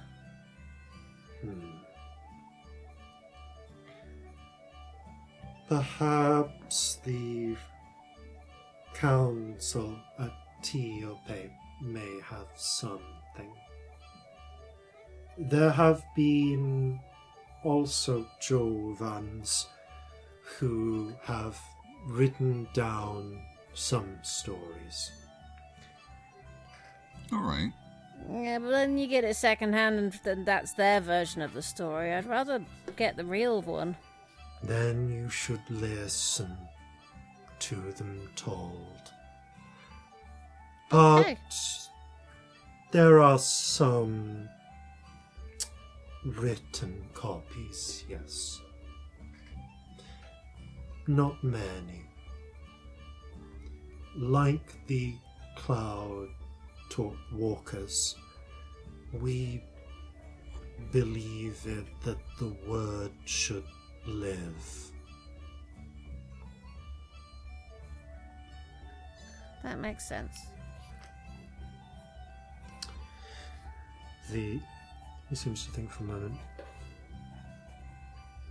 You Ordinone, how capable would you say these people are? Sorry. They're unusual, but I would say that they are capable in a fight, certainly. They rescued me from imprisonment.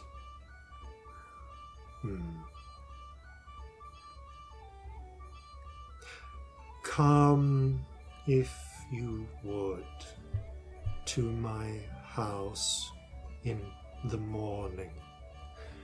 There is something you might be able to help with. Yeah, we'd love to help. Given your looks to the ambivalent octopus, unique relationship with the dream.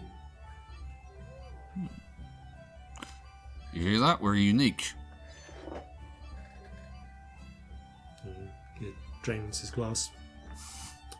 Either way, he looks to Nene. I will see you in the morning, nephew. Quickly follows it with a hat na to takne na wood no ne put. Nene looks down a little. No, but not anwa telusanero. Telusanero stands up, does the same sort of like hand to the breastbone, slight bow, and leaves. Nene looks a little uncomfortable. You alright? I have not visited in some time. Oh. Ah, I see. Bit awkward, was it? Yes. Quite understand. What are you drinking? You buy Udinone another Ital, and Scamp, as you finally manage to make a friend of a fluffy white rabbit, Yay! Yay! Buddy! whose owner is a young Achene girl, probably way past her bedtime, but enjoying Your the rabbit is lovely. little like bright red gull with like pinkish white feathers just kind of goes just waves. What did she say? She said she likes your horns. Oh, thank you. With that, however, as you finish your drinks and food, you retire upwards to your beds, finding actually quite spacious again rooms accorded to each of you with well made, if not and moderately comfortable, if not necessarily the finest mattresses. Each room comes with a bed, wash basin, little side table and chair. And a small bowl of they're basically like raisins almost, like small dried fruits. Ooh. Oh, okay. You can pick up. And eventually, especially in Celestia's case, you all get some sleep. And we will pick up in the morning on the 19th of full ripeness after these, no doubt important, messages. So, Uncle, how are you? Good, Odinone, good. How is your mother? Well. Would you like to hear about Flintlocks and Fireballs? Cloud Walkers, yes. Or you can like, rate, share, and subscribe to them. And their Patreon is full of special content. Much less awkward. And welcome back. The morning comes. It is a chill, crisp morning, though it will soon warm up as the day progresses. But there is just a little bit of mist out when you first open your eyes. Celestia, you are woken by a stream of light smacking you right in the eyeballs. As the rising of the sun just gets to the right point where it goes over the halls and through the Celine's room's window, just where the shutters are still slightly open, and gets you in the top of the face. Oh, where are my bloody glasses? Somewhere in here. You scramble around. They're in a ridiculous place in the room somewhere, I imagine. Various scattered clothes until you find the spectacles.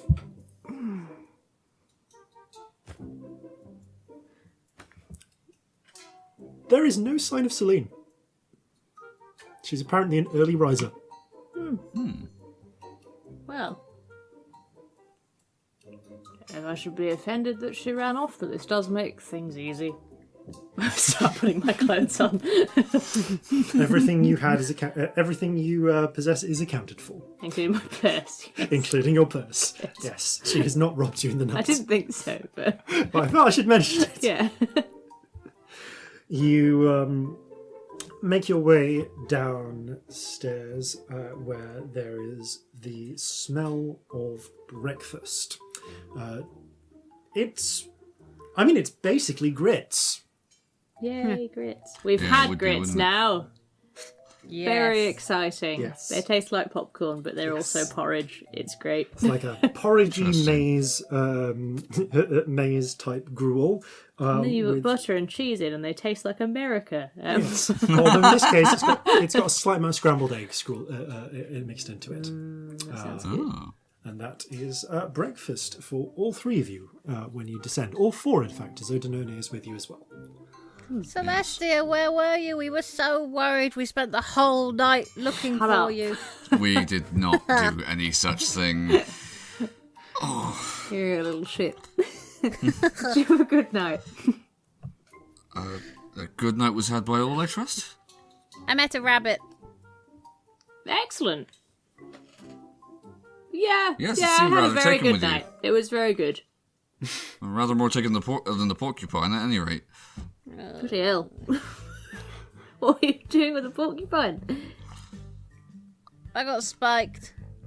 Oh no, that's not good. There is still like a little red mark on Oh Scamp's no, pink I asked you fingers. if you wanted healing. Wow, sorry, I was distracted and drunk. Whew. Yeah, you were. Shut up.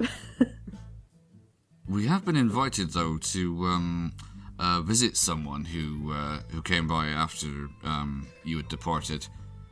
Departed. Sorry, carry You're on. the worst. I was being tactful, Scamp. Sometimes grown-ups do things with each other. Yes. I don't know, Dave, kind of like spooning swallows his mouth full of grits. Ah, you have met Celine, then? Yes. He nods, continues Celine. with his grits. Meet a lot of people. He shrugs. With the way she ran off, I assume yes. Yeah. If you are willing, we will go to meet my uncle. That is the word. Yes. He's the only one I've met here so far who has spirit sight. He is right. the unknown what is the head dream speaker for the city. Oh, right. Okay. That's a point, actually. He rolls his eyes. We don't talk to that side of the family much. Oh. Bad blood? If by that you mean argument long ago, lots of shouting, stamping. Yes, Yeah. that's what I mean. Solidarity with weird families. Oh, yeah. He shrugs. I am supposed to say hello whenever I am in town. Oh, and you didn't, and he caught you here. Awkward. Yes. He glumly eats some grits. I'm sorry. Oh. Quite understand. It's not always as easy as they think it will be, is it? I don't know, they characteristically shrugs. The ambivalent octopus, feeling a kinship, shrugs as well, but I don't know, he's not aware of this. So, do you want to, are you happy to accompany Odinone to visit his uncle? Yes, although before we do, Corzin is going to try and think back to when they entered yesterday and get a vague idea of whether or not the bounds of the city would be encompassed in a mile square. Oh, not sorry. Okay, within the walls, yes. Yeah. Okay. He's going to cast Primeval Awareness. One moment. Okay, let's see what we have. You broke the DM. Have I thrown you a curveball? I'm sorry. No, it's fine. I just need to check what you'll find, because this is a moderately interesting place. So you're not right in the middle of the city, because this tavern is kind of near the edge, but you are close enough to get a good sense of the centre. So, okay, you sense the piccolo trill of Fae. Huh. Marjorie? Yep. You sense... I'm trying to think of what this would be here. You sense you feel a strange roaring. Okay, not the eye, but something else. Like fire. Oh. Like fire below the earth. Something elemental. Oh, okay. And I Oh, think we've got is- that stone on us. Is that... I think that is all you would sense. Maybe. Although I get the impression that with the exception of the eye, it's living things. Yeah, but that's got something trapped in it. You get the feeling that much in the way that you could not sense what was inside that giant jade vase you still have in your lockbox on the ship, Oh yeah. you cannot sense... When something is sealed like that, your primeval awareness isn't going to pick it up. Okay. Interesting. So what could that be? Something elemental. Ugh. Well, if this place was made by the giants, maybe there's something elemental that they had dominion over. Maybe. It's interesting, whatever it is. Yeah. Yes. Okay, Scamp. You stand up and start walking south and get a few steps before you realise you're going the wrong way. Where are you going? That way, is that not where we're going? No, it's this way. Oh, actually. no, no, points it's going west. that way. Oh. Oh well. Did you see another porcupine? Where? Where's a porcupine? There's a porcupine? I wondered if you'd seen one. There's not one. I'm sorry for getting your porcupine hopes up. Why would you do that? I'm sorry, I'm the worst. Porcupine hopes shattered for the day. You gather together Oh, there'll be another one around here somewhere, I've no doubt. and follow towards the centre of town. The centre of town is very much the administrative centre, and is also where a lot of the old buildings are. The ones that are all appropriately giant-sized. Many more structures of that flawless white stone. Although at the very centre, there is a sort of almost like, if you imagine the Parthenon made of flawless white stone, but like with multiple tiers Oh. to it, like with that very classical sort of arched roof with columns supporting it, but it's kind of more like a wedding cake in that there are multiple layers going down. Okay. It's a combination between step pyramid and classical sort of pavilion. And Wow. yeah, there are a lot of, looking like ants compared to the scale of it, a cheen wandering to and fro up the steps and so on. Everything is very big here. Yes, Everything's so big here. that I mean, is it where makes sense. High Councillor Runasatobo works. They administrate the city. Ah. I suppose they've got a very good view from up there. Bernardo nods. But we are going this way. He leads you around that, through the increasingly more bustling streets as the day moves on, with the rich crafting districts in full swing.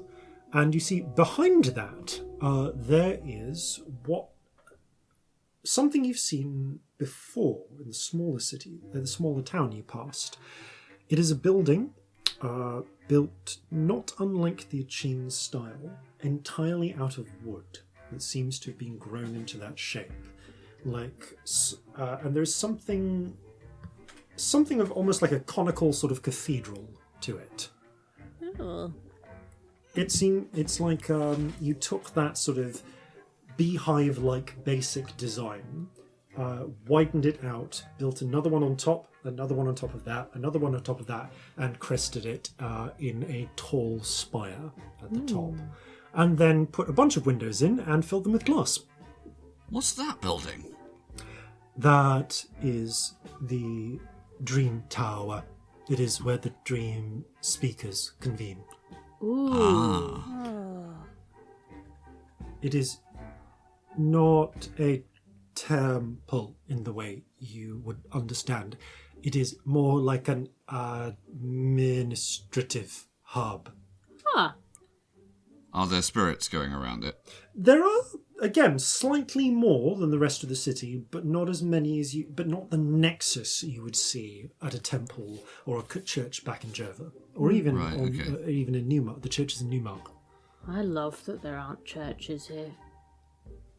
Yeah, something kind of comforting about it, It's isn't there? extremely relaxing that there aren't churches here.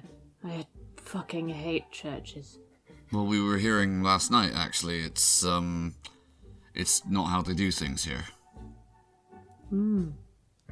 Yeah, I guess we can assume you feel Yeah. Celestian on that. Yeah.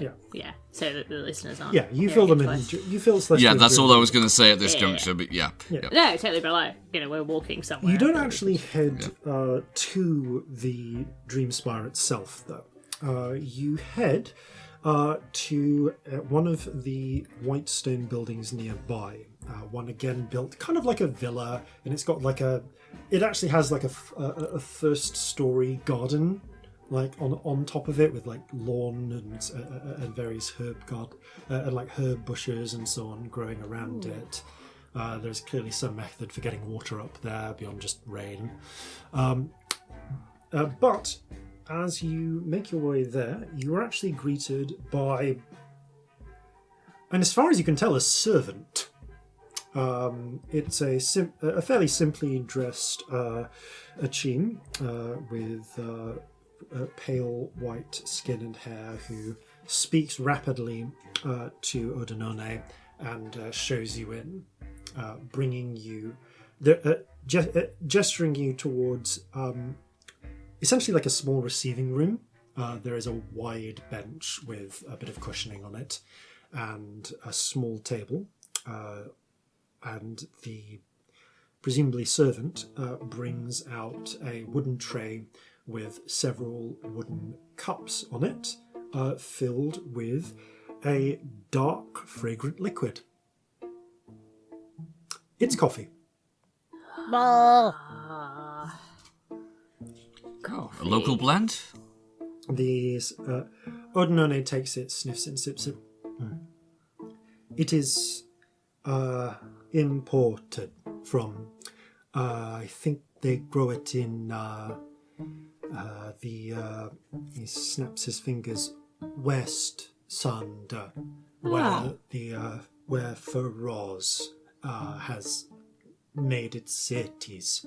Oh, cool. Coffee. Celestia's like looking tired. Yes, coffee was imported to Sunder from Haldanos, where it grows naturally. But yes, it is good coffee. Got a rich roundness to it. Scamp, do you even try any? No. Yeah, no. I drink Scamp's coffee. It's lovely. Plug. Odinone also has them. Honestly, compared to the frozen coffee you had, which is like drinking black sludge, it's nice to get like, to your tastes, more sensibly matured coffee, like diluted coffee. Yeah. Yeah, Turkish coffee's awesome, but it's a lot. Oh god, it's a lot. Yeah, it's a hell of a It comes with a drink of water for a reason. So that was just to like clear the palate.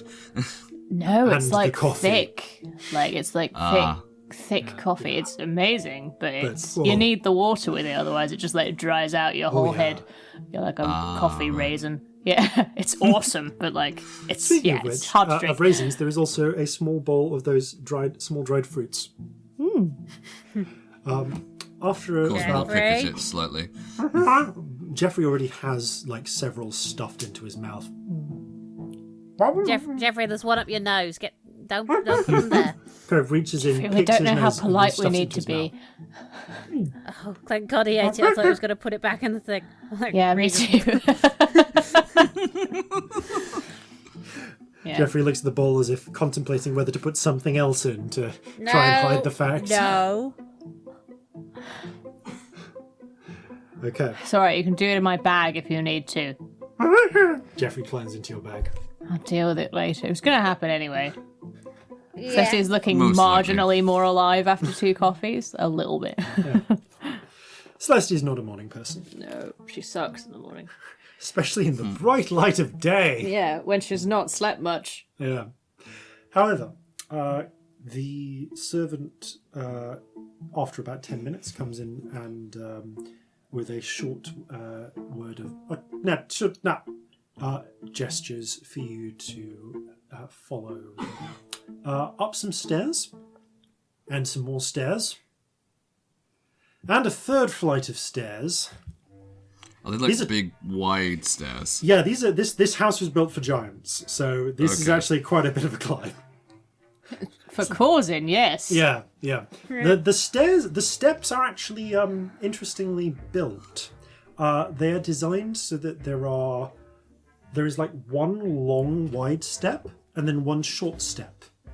So, and you kind of looking at it, you realise that this is designed so that if you were a giant, you could just step on the long steps, and those would be the height of normal steps. but the smaller steps are kind of designed for people of a chain or human height to climb up. So Okay, so Corzin isn't like clambering up these steps like they're a mountain.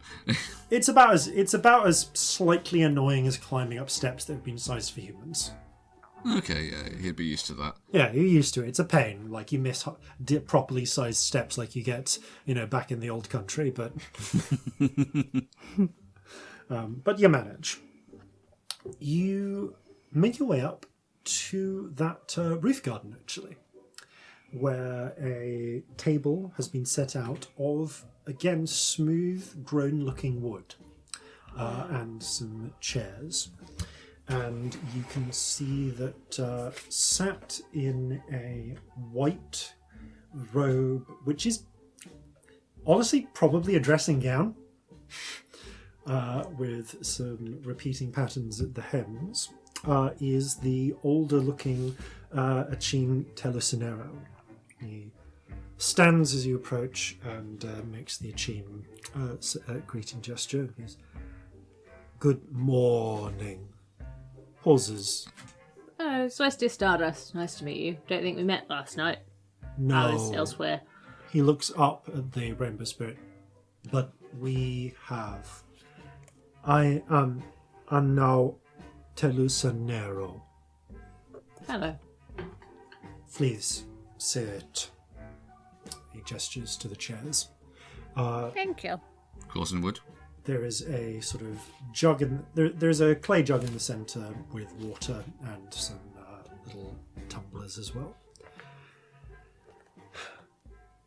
There's a brief exchange between Telesinero and Odinone, entirely in Achene, where you see Odinone cringe a couple of times, like make some polite comments. It just rattles off like Odinone, and then eventually they seem to nod at each other and then sit down. Apologies. I wish to know how my cousins are doing. That seems reasonable. Yeah. There's a slight glint of the gaze between them that suggests that's a polite way of putting what that exchange was. There is clearly some family history here, which neither Achene is inclined to go into in the presence of strangers, or at least people not in the family. I understand from what Odinone has said that you have rescued a number of items. Yes. Yes, we have. May I see them? Of course. Yeah, of course. Yeah. You take out each of the items. Scamp, do you kind of do you like sort of pull open your shirt to expose the jade? No, I'll take it off. Roll a wisdom save. Oh. 9. You open your shirt to expose it. Well, lift it out. Like you lift it out. You don't open your shirt, but you undo the collar a bit and lift it out to show it. You don't take it off though. Why would you? You need to go south. Yeah. Now, Telesinero kind of looks at them and blinks twice at you wearing the jade amulet. It seemed the safest way to keep it safe. Yes,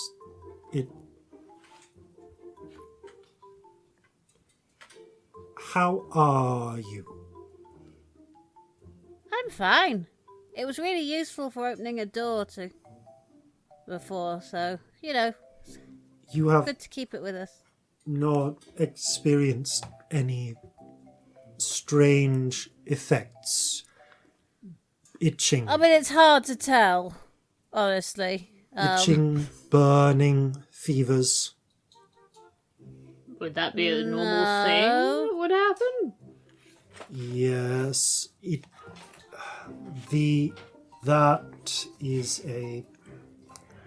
is a powerful amulet, but it is not meant to be worn for more than an hour.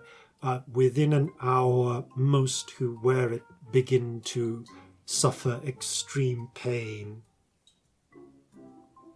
Oh dear. You've been I've wearing had it this on for for 5 days. days. It's been a few days. I've not I need to go south. But South. yeah. You should talk to the council about that. We were hoping they could maybe help there, yeah. Yes.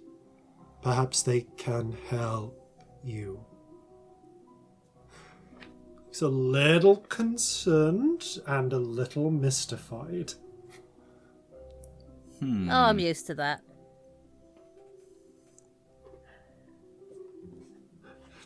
Jeffrey never actually put the amulet on, did they? I don't think nah. they did. No, they picked it up, but didn't put it on. No. Yeah, I remember. Yeah, no, he just picked it up. Yeah, you're the only person who's worn it. Is there anything we should be concerned about? I would have expected it to have happened already.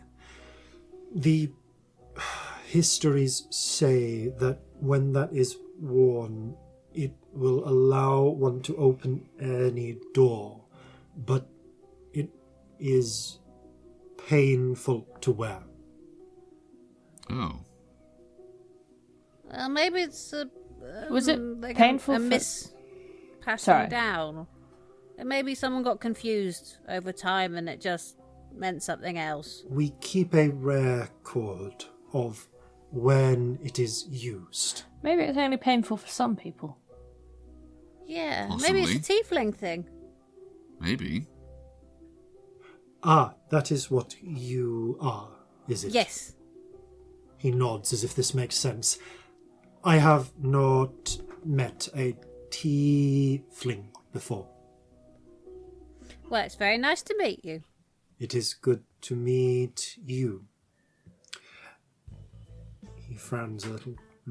I have not heard of anyone in living memory not being in pain from wearing it, but the records at Tiope go back further. It is, I believe, sometimes used once every couple of years if needed.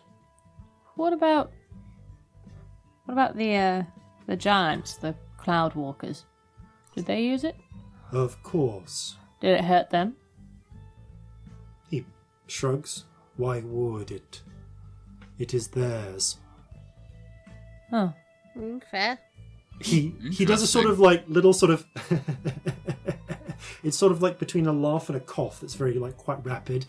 Your friend is not a giant, as you say. They are not a cloud. I can see that.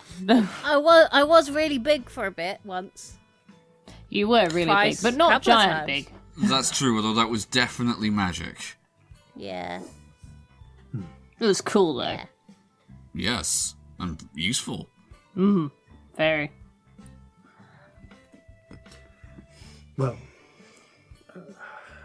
he kind of looks over as if mentally counting, seeing every object is accounted for, and then nods to himself. Anything missing? No. You are surprisingly honest for... Yeah, sorry your frog got squished. His head snaps up. Yeah, that happened. The waking terrors is escape. Yep. Yeah. Yes. So, Did, Yeah. was that too honest? Sorry. did he make any bargains with you? A little one. He offered to tell us things. And he did. What He Did he wants us ask? to tell his story. Yeah. The more we hear about the importance of stories, the more I'm worrying about. Yeah, Which- I've written a song, but Which of you said yes? oh, I don't know. It was you. Oh, it was me. It was definitely definitely you. Should we all think for a sec? That would have been me. Yeah. Then I advise you to sing that song in public at least once a month for the rest of your life. Oh, good. What will happen if I don't? Oh no. In a very Odinone-like fashion, he shrugs. Do you not know anything? It varies. What do you mean? What does it vary between? What are the things it varies between? Depending, you may suffer a discomfort, or when enough time has elapsed, the words may spill from your mouth when in front of people. Oh, What, I it's might a just story start- that needs to be told. Spouting bullshit about the waking terrors. He nods. Just like looks flatly into space. It's just that fourth wall camera look. Fuck's sake. Sorry, this one's kind of Fucking- funny and I don't really know why, but I'm fucking finding deals. it really funny. Fuck you. Fucking bargains. It is not that bad. Sort of a sore spot, if I'm honest. Ah, Yeah, there's a whole bunch of history. Oh, There's yeah. context Yes. here. I do not know the exact terms, but past history suggests. Could you tell us any more about this particular dream? Yes. Before the Jovans arrived, Terithate was one dream among many. Their story told. But when the Jovans arrived, some dreams were seduced by the clerics. Seduced by your regent, or by what they inspired.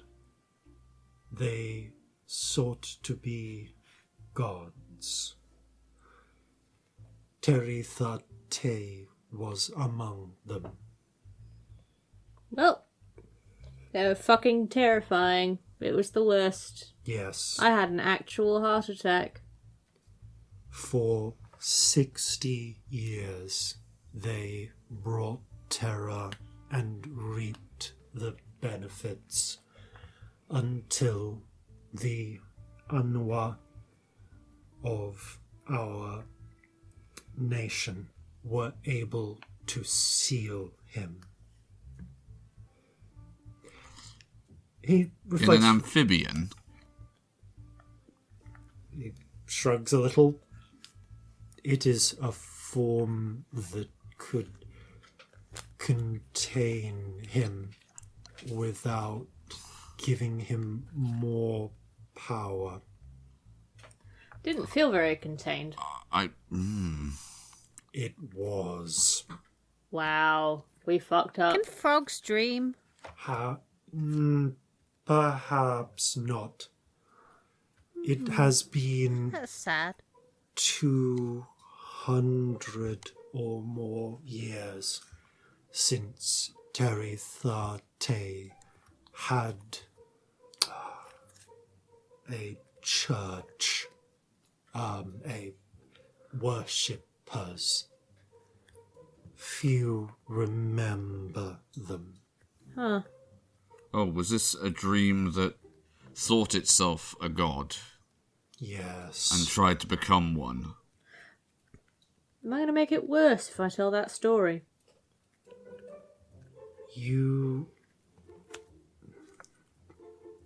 What we always say is, remember, do not exalt. Okay. By telling Terithate's story, he will live. Only by exaltation will he become what he was. Right. Okay, so we avoid that. That's alright, we can do that. Just sing a little song every now and then. Fuck this!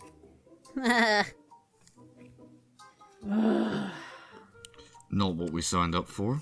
Sorry, I'm being dreadfully impolite. I am used to it with Jovan's. That's fair. People are a lot more polite here. He nods and then does the sort of Odinone family shrug. I imagine if I were to come to your king, queen? King. Depends where you're going, but yeah. Yeah, king in Seoul, queen in Ulsyria, empress down in the Underdark. Like, Yeah. Yeah, depends. Right. If I were to go to them and behave formally, they would think me ill-mannered. Well, the Drow think everyone are ill-mannered down below. It doesn't matter what you do, they still think you're shit, so I wouldn't worry. He nods as if taking this in. Still, I wish to ask your help. Yes. What do you need? When the thief, Bellekom, came into our lands, he disturbed some things when he was stealing. Some of those things must be set right.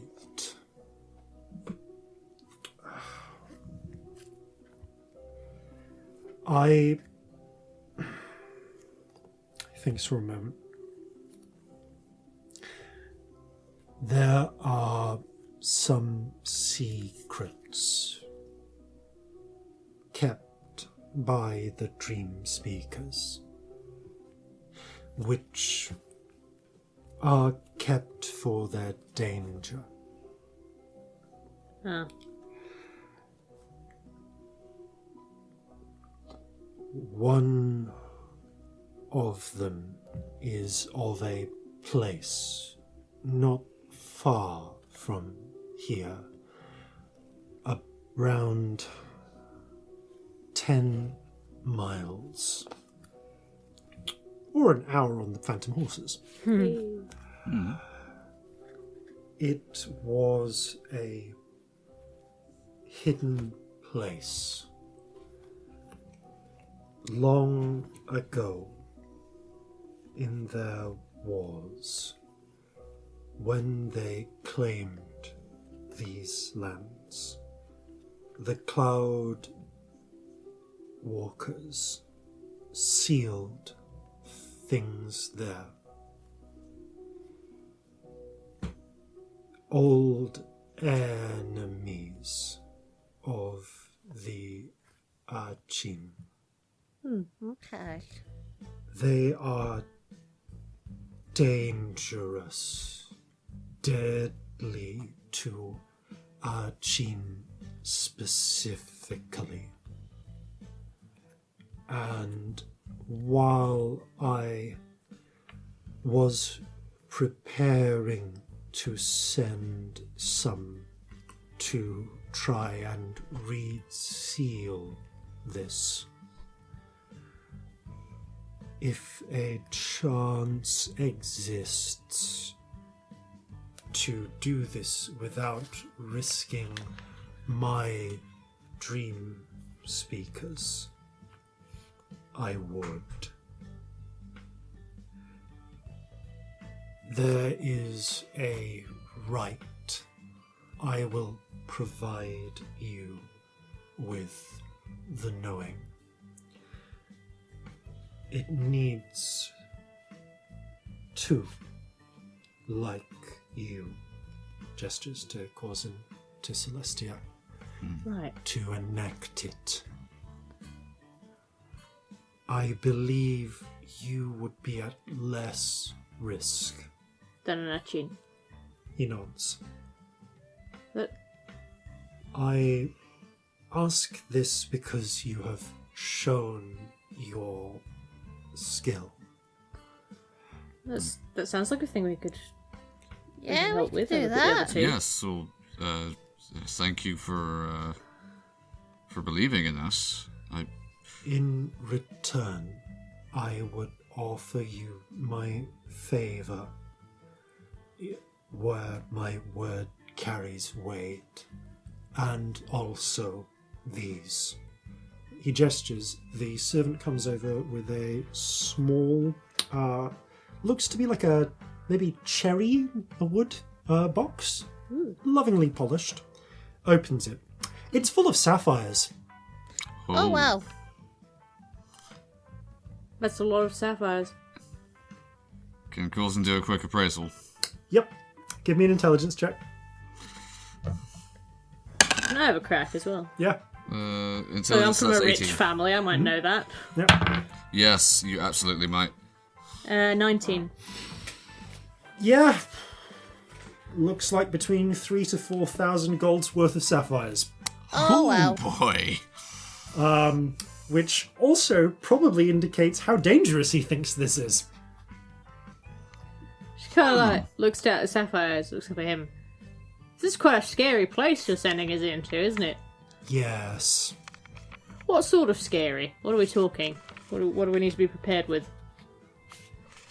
They are the Hachna. What are they? Sorry. They are... He thinks. They are what I said when I told you the story last night. We were remade by the Cloudwalkers. Yes. They were a failed making, but they were corrupted. They are both person and spirit. That's interesting. Oh. Alright. Oh. I've never heard of anything like that, I don't No, think. me neither. They didn't know it could be both. exist. There is a type more infamous, rarer, known as the Anao Uno. There is the Anao Uno. They are a type, they are a spirit that makes more of themselves by taking... Shadows. No, they take the young and Ooh. ask them to give up something, usually beauty. Hags? Hags. Oh, hags. Even better. He doesn't seem to recognise the word. They make deals with people. Really mean. Yes. For us, hags. But I don't know what the equivalent word is. Yes. Scary. Old Achin. Really? They appear as such.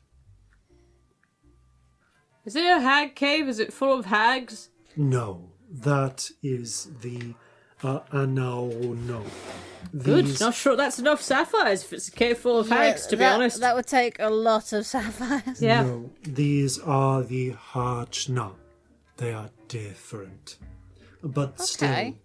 person and dream. Alright. Hang on.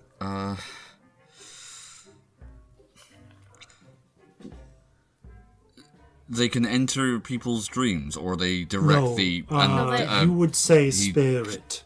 gestures call to them the dream spirits around. Right. Oh, all right. But there are legends that, yes, they can enter your dreams. So, what are they other than people spirits? Or any other description? It has been a long time since this seal has needed to be restored. That's fair. From what I understand, they are able to travel quickly. They move very quickly. They do not come out in the day. They are able to fly. Ooh. Oh. They have. He thinks are. Wait a minute. Difficult. They don't come out in the day. They're able to fly. They make others like themselves. No, that was the. No. Ah. But they do kill. Since the theft, there have been a number of disappearances. Oh dear. I believe this is their doing. The theft of, and he gestures to the items in front of him. When one of these.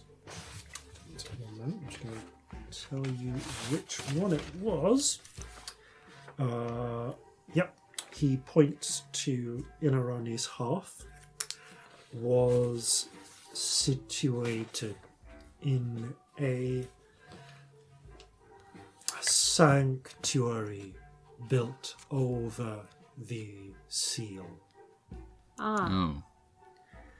You will, to restore the seal, you will need to go to the sanctuary, descend down into the hidden place, find where the seal was built.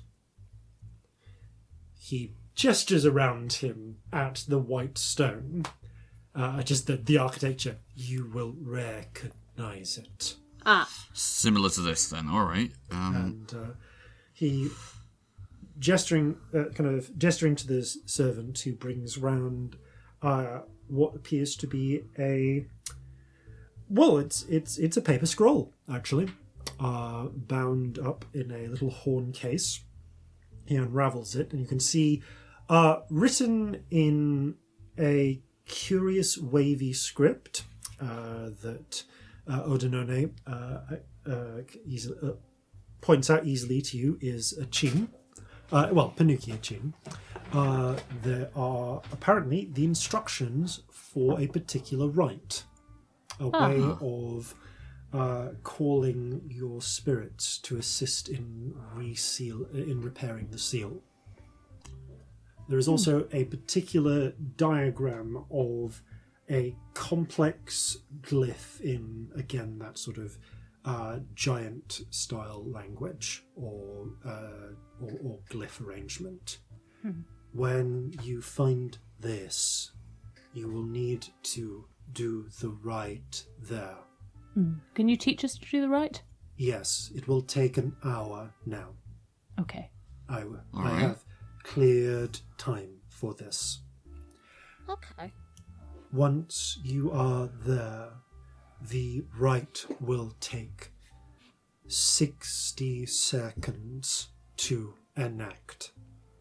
With one of us or two of us? At least one at all times. 2 to start. Okay. He begins to describe the rite to you, and it is much like the rite that you did with the day orb. It requires you to spend an action to start it off, and at least a bonus action to keep it going each round. And you cannot leave the area of wherever the seal is Right. while it is in place. So you kind of have to stay in place and make it happen. Okay, we can manage that. Done something like that before. Once it is in place, you should make your way directly back to the sanctuary before the seal fully closes. Understood. All right. What happens if we don't get out before the seal fully closes? You will be trapped in the hidden place with the Hachna.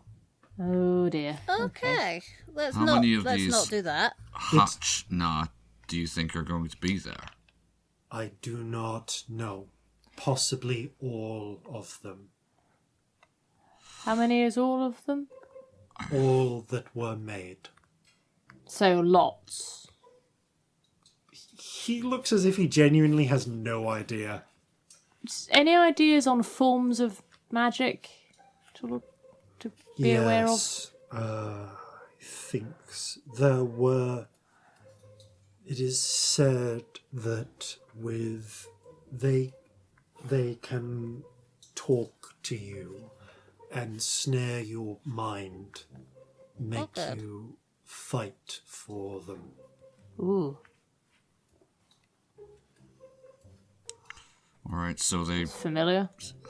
Yeah. get inside people's heads. Good to know. Yes. Hate when people do that. It's the worst. Yes. Mind you, I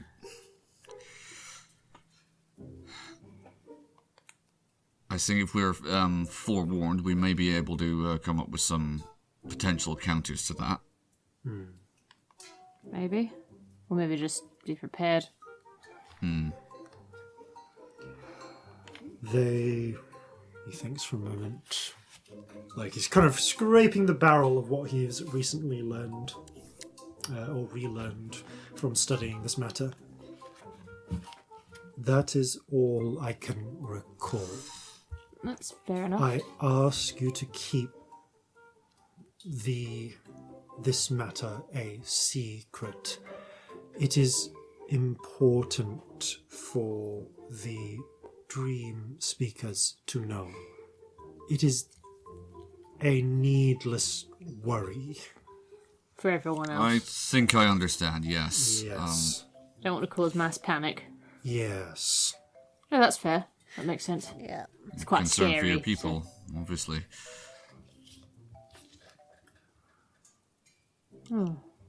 Alright. Would you be able to tell us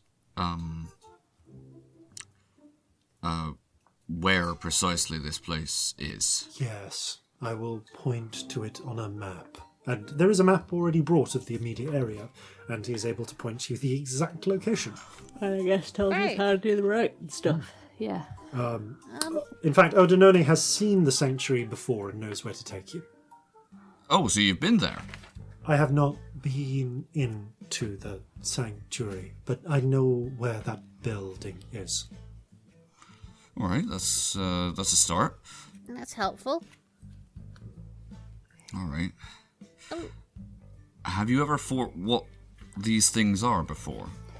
The last time they were unsealed was, thinks, 800 years ago.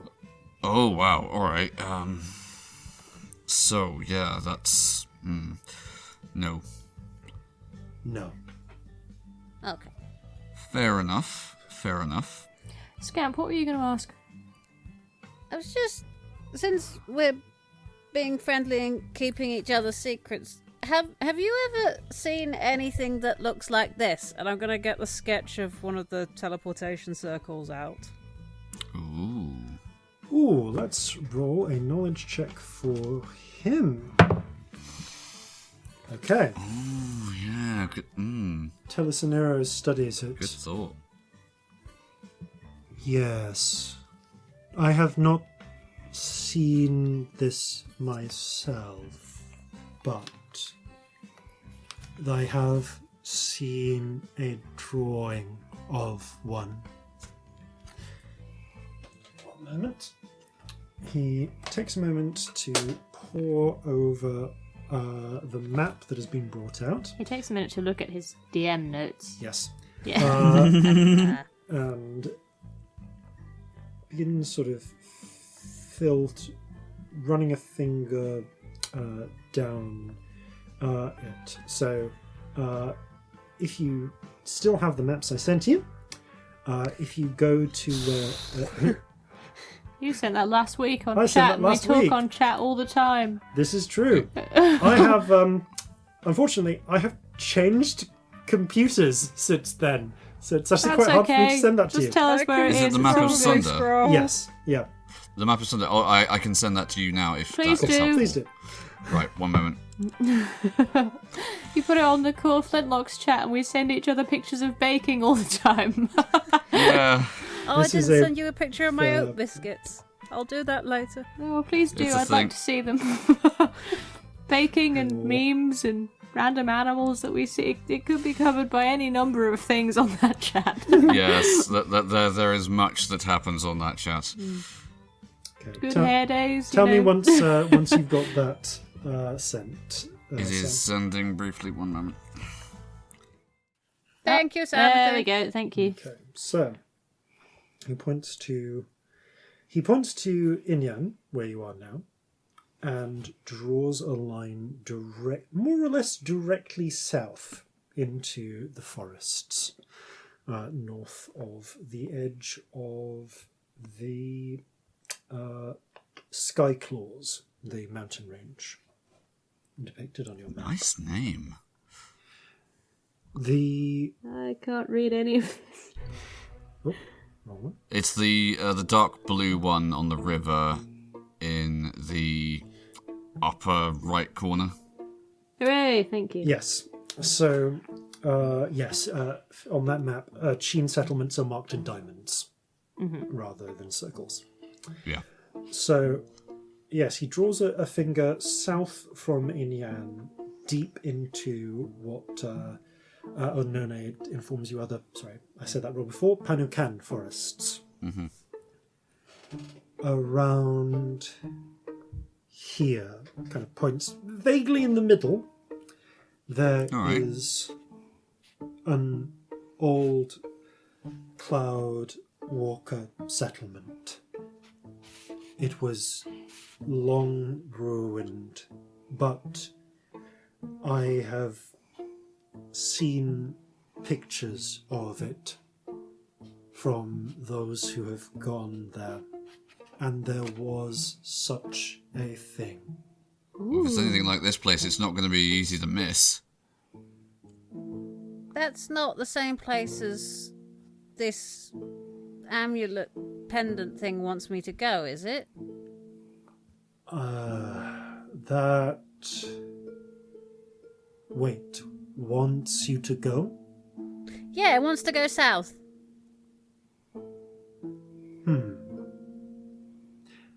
That is a question for the council at TOP. I Okay. do not know. That's fair. Sorry we're throwing lots of stuff at you here, but that's really useful to know, thank you. Yeah, much more of a lead than we've had. It was, I believe, a settlement in the foothills before they were covered with forest. What was that called again, out of character?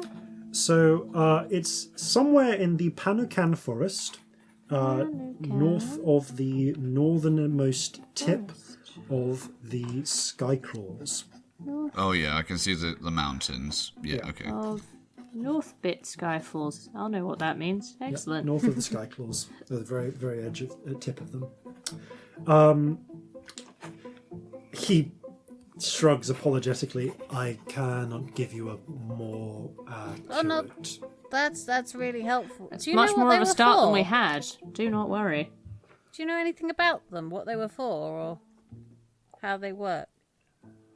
I mostly deal with things here, but Oh no, that's fair. we believe it was used by the Cloud Walkers. Huh. Presumably as a key. Question for the two of you then. How did this end up in the hands of the Orsirians? Did they just pick it up Stole and it. take it? Yeah, nicked it, didn't they? Belloc, says Odinone with a little bit of a Who is spit. Belloc? Belloc is the thief that came and took them. He Right. posed as a historian, came to document our sanctuaries, Oh, but bastard. he ransacked them with soldiers. Ew. Right, someone whose head's to bust if we ever run into him then. Fair enough. Arsehole? Noted on the arsehole I mean, list. we've upset him by stealing his toys, at least. That's true. Well, quite. Not to be like Telesinero minimise the importance of these things, but chimes in. It is that ransacking that broke the seal. Oh. So this whole thing is actually their fault. Yes, Wow. They've got... I'm sorry, that's shit. yes. Again, that sort of family nod. Hope we can fix it. yeah, me too. They've got further inland than they've let on. There is, well, you have come here. Why would a small group not?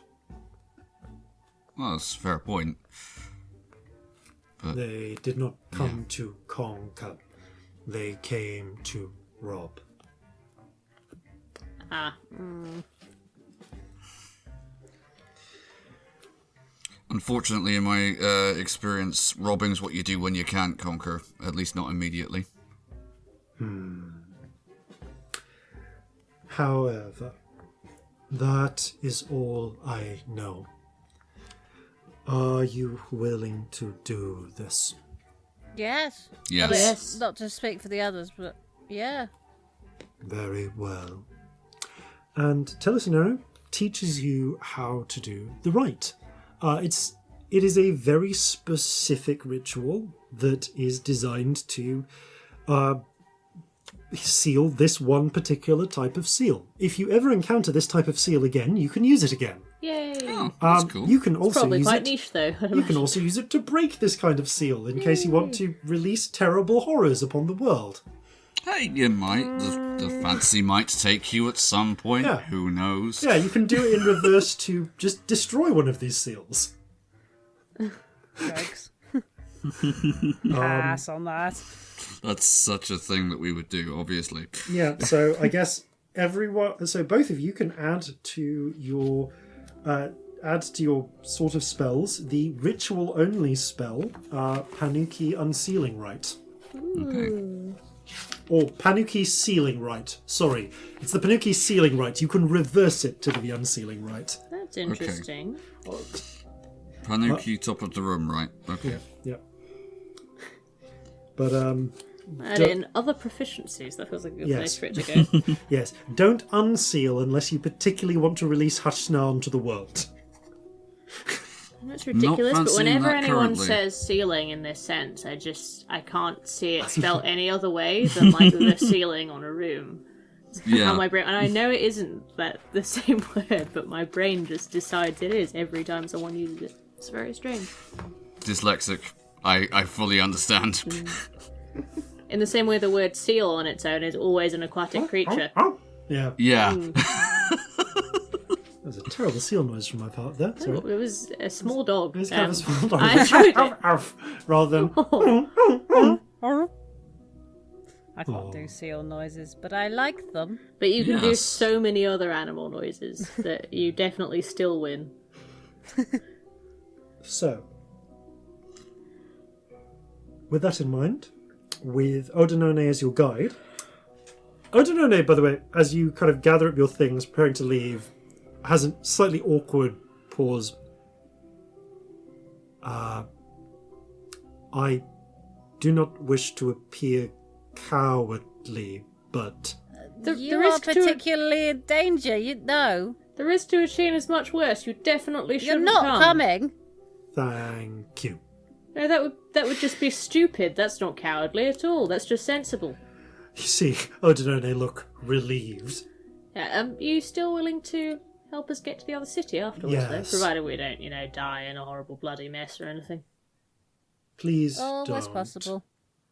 That's not the plan. Well, look, we'll do our very, very best If not to you- die horribly if you if you- promise to help us get to the other city. How's that? This seems fair.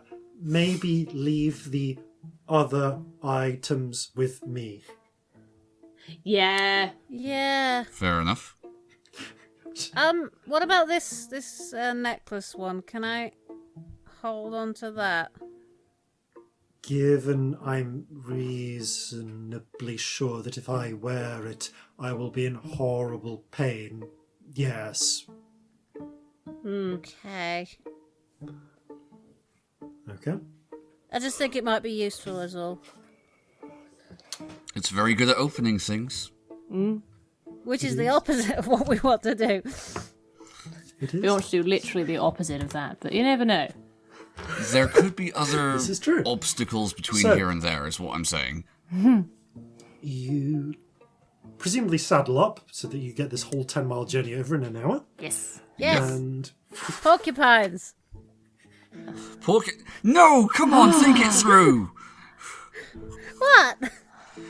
I'm not getting Think on about that. what is on the back of a porcupine, Scamp. so it's a weird thing. You know those beds of nails you get? Oh, Lord. The spines at the bit where you ride are so like perfectly straight and weirdly level that if you sit on them, it spreads the weight out in a way that it doesn't actually completely stab you up. Oh, it's like those extra tactile cushion things. Yeah, Yeah, okay. They sound fun. yeah. It's a weird experience. Oh, like those spiky chair things you Yeah. sometimes get for people with sensory stuff. Yeah, exactly. That's They're what I really mean. cool. Yeah. Yeah. No, I know the ones that you mean. Hmm. Yeah. So, you those, by the way, those like nail floor things are surprisingly fun to walk on. I remember they had those back in, it was like Eureka, the science adventure place up in like Barnsley or wherever it is. Yes, I think we did a school trip once. Yeah, yeah. I feel like we everyone's did that done school a school trip there. Sam, you won't have done Nicely because you're in not from the between north. all of our childhood Weeps homes. in Southerner. Yeah. Yeah, To be fair, Robbie's Midlands, decidedly. But north enough that you would go to the north for a school trip. yeah. Yeah. I feel like we did Eureka. Like, I think we did. Yeah. Sorry, so all of our international listeners, no idea what we're talking about. Our international listeners definitely don't know where Barnsley is, unless they've had some really specific experiences. I mean, I think a lot of our UK Barnsley. listeners won't know where Barnsley is. I'd like to think that our UK listeners know where Barnsley is. I know it's in the north. Although, as I remember, Yeah, a lot of Southerners don't know where anything is in the north, and I say this to not be that's mean. true. Not No, every you're single absolutely Southerner. correct. I say But this I'm as thinking- an authority. I'm thinking of a very specific Southern friend that I have, and he's just like, "Ah, yes, south, and then the north, and that's like the Yeah, whole it's place." just the north. The north, but- anywhere further than Watford. I remember my old friend Stuart was from Barnsley, and he once attempted to describe Barnsley to some Southerners, and he said, "Oh, it's a fantastic place, but if you park your car at the red lights at the wrong time of in some of the wrong streets, then when it goes green, you'll be up on bricks." Wow. Yes. Actually, a lot of people at drama school know where Barnsley is because it's often the stock accent that they use for Yorkshire. Oh, yes. Because it's very broad. So, Ah, yeah. right. Barnsley is one of those fantastic places where it's all these and theirs still. It's a very cool accent. Boy. It's great. I've probably unwittingly used it then. But you might have done. They often use it as the core Yorkshire accent because If that it's wants to proper go to a broad. place where they unironically say "e by gum," let's go to Barnsley. And it probably sounds amazing, to be honest. Like, Moving back to this, however. Sorry, international listeners. I No, realised that sorry, meant tangent there. That was nothing to yeah. you. Like, absolutely nothing. Yes, the porcupine mounts are... Well, they're not comfortable, but they're surprisingly not uncomfortable. Which is an achievement for porcupines. I feel don't like mind this these ones. shouldn't work. Kind of like it. Odinone is still a little unnerved, despite having travelled on your phantom horses for like 4 days now. We'll see what you think after 10 miles. So he's guiding us there, but not Yes. coming in. Yes, he is going to wait outside. Fair. So, Good. you ride. And ride hard. And after 10 miles, you reach a building. It's not just a building. There's a village, outbuildings attached to it. Fields. Barren fields now. Burnt out. A number of the buildings have been abandoned. There are, as you canter in, signs of musket round holes in parts of the clay. At the centre, however, built where the classic sort of terracotta style Achene buildings have been built around, is one of those shaped wooden spires. You can see that the side of it is blackened, as if it is clearly having suffered some sort of fire damage. The doors are broken open, but the site is not... Actually, no. This site is completely uninhabited. There is not a living soul in town. You get up. You get off your porcupines, and Odinone frowns. This recent? Yes, the Bearlock did this, but there should still be caretakers here. Oh. People Alright. to look after this. Someone should have come. And you can see there are signs where at some point someone started to sweep up the wreckage, like into piles, but that task is abandoned. Like they ran off? Maybe. Or they were taken. I hope they ran off. I don't think they did. I know. Fuck. Alright. This looks to have been a community of about 50, mostly built around farming and servicing this particular sanctuary. Are there signs of people struggling, being dragged away? Make an investigation check, please. Yeah, I know it's like quite a hard... Can I assist Celestia in this? Yes, you Is that can. alright? Yes, you Thank can. you. Corzin would. Oh, it's not good, friends. That's a whole 14 with advantage. I rolled an 8 and a 7. You don't have to go far. There are signs, but you have to get into the buildings to find them. Places where the windows, shutters have been smashed.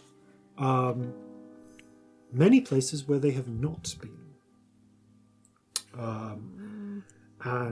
But in several cases you can see bedding that has been moved aside, or bed sheets that have been dragged. Signs that look like people have been dragged out of their homes. Yeah, definitely taken. Alright. Not all of them are smashed. Does that mean some went... I don't want to use the word willingly, because it's not, but they said they mess with mines, don't they? Without resistance, I guess. Well, I mean, as someone who horribly uses a lot of that kind of magic, some people resist and some people don't. Yeah. So that, it makes sense, weirdly. again, as someone who's witnessed this, some people don't know it's even happening. Yeah. Depends what it is. Yeah. Alright, Corzin is, he already has weapons out. I don't I'm like gonna this. cast mage armor. Okay.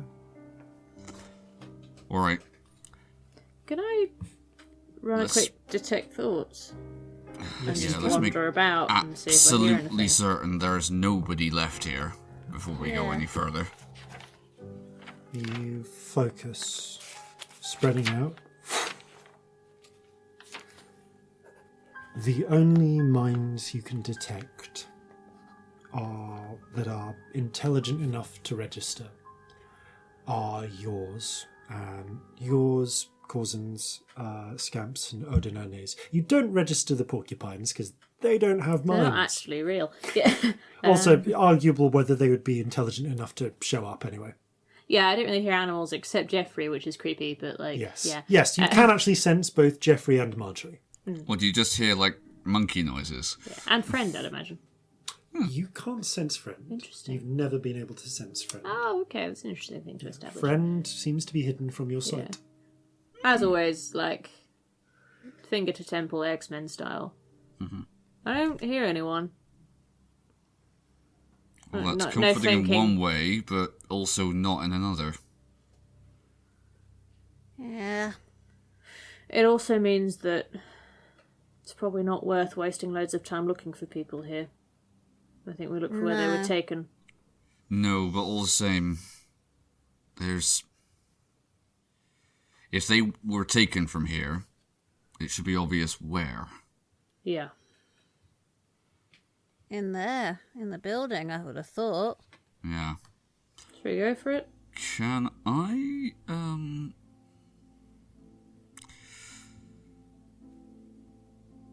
Can I just sort of scour the perimeter for any? You said that the people who were here would have been mainly caretakers. Yeah. Was there were there any personal effects? I'm not going to obviously rob anything, but I want to see how quickly did these people leave? Did they have time to pick up stuff and run, or did they just drop everything? With the search you've already done, you are able to determine that. Okay, so there's signs of recent armed robbery, chests broken open, and so on, which kind of look. The way that they've been broken open, they look like someone has smashed them with a musket butt. Right. Okay. To your eye. There's signs of crowbars being used and such. You have a reasonably good idea of who was responsible for that. Your common or garden pillaging. Yeah, your common garden pillaging. So, but a number of them a number of chests, chests and such, were able to escape the pillage, just not noticed or so on. And there are things where just under mattresses and so on, simple belongings have been hidden. And still are. Where the chests are intact, they have not been emptied. Where things are hidden, they have not been taken. There is still food, there is still corn in pots. There are still tools and utensils in houses. Sodden. Yeah. Yeah, I'm going to ask Odinone. Odinone, when, if you have any idea, when were the items stolen? How long ago? It would be about, calculates, 2 weeks to a month. And this, All right. out of character, this looks more recent than that, yeah? Some in of the terms of charring- how so, off food some is. of the charring and so on looks like it's has been weathered a bit by rain. So the initial attack kind of falls in line with 20 to 30 days ago. And indeed, many of the smashed chests and so on, kind of you can see where the broken parts have been already swept up and put to a side. But it looks like not a lot of cleanup happened. Okay, so it might have been before soon after. it all stopped. Ordinone. Yes. I don't want to seem rude, but we've had a lot of discussions about how Achene are really at risk, and it looks like half the city was snatched, and I just wonder if you should wait outside the walls. Yes, absolutely. I I will should- stay yeah, here you should- as a lookout. I don't think you should stay in the town. I think you should stay outside. Go a bit further. If Keep you an eye head on the back, porcupines for us. I will I take can make you the- a new one. You can go a bit further back. That sounds fantastic. Yes, I will wait outside the... You say town, it's like a thorp. There's like... 50 people could have lived here. But yeah, like he goes outside. I guess we decide on some Yeah. point. Yeah, if we can't find you, have you ever had a sending before? No. Might hear my voice in your brain. It's fine. Oh. Yeah. You're She not. can talk to you from far away. That's You all it can is. reply. It's a message, but with words. Okay. Yeah. I didn't want to presume anything because sometimes I've done that to people and they've not had it before and it freaks them out. So Very yeah. well. I will wait on that. There's a bit of like a hillock nearby. I will wait there and keep an eye out. Yeah. If you see See you anything soon. that isn't us, just leave. Yeah, just Just go. head back to town. He nods. Ordinone is a capable enough hunter, but he's a hunter. He doesn't... Like, he's not a monster hunter. Fair. There's a difference. Fair enough, honestly. Yes. This is solidly above his pay grade. Taking him through the village, I suddenly had such alarm bells. I was like, Achene are really at risk, and loads of them have just been snatched from here. No. He's out. Okay. So, There's big game and then there's megafauna. So you step up to the sanctuary. It's a tower, so it's technically like 6 stories tall, but most of the rooms are at the bottom that you can see. Coming in through the main entrance, which is much wider than it was because sections of it have collapsed, you can see there is a blackened interior of what was... There is a sort of guest room or atrium type area and places to receive people. So, and you can see that there are stairs going up and doors going backwards. Broadly, where would you like to explore? Ordinone has not been here. He does not know the layout. Okay. So he can't provide you really any information. They said sort of down, though, didn't they? Yeah, I think they said down. So maybe we check the ground floor first in case there's a way down? That would make Yeah. sense. Also, if it means if we go up later, nothing can flank us. Okay. You check the door. It is not locked. There was a lock, but it was broken to when this place was ransacked. You find Alright. that the door proceeds backwards into a fairly modest dining area, suited to feasting. At most, perhaps 4 dream speakers and about a dozen attendant staff. You can see that there is an open doorway leading into a kitchen. The kitchen has survived a lot of the fire. The dining room slightly less so. What sections of the wall are burnt. Ironic that the kitchen survived, given that's where usually the fire was. And you can Kitchens see, tend to be quite fireproof. yes, for that 'cause- reason. And you can actually see there is an adjoining pantry where, jars of grain have been settled up. It's quite dark in here. There's not much in the way of light filtering in through the door. And you can just hear, "Come."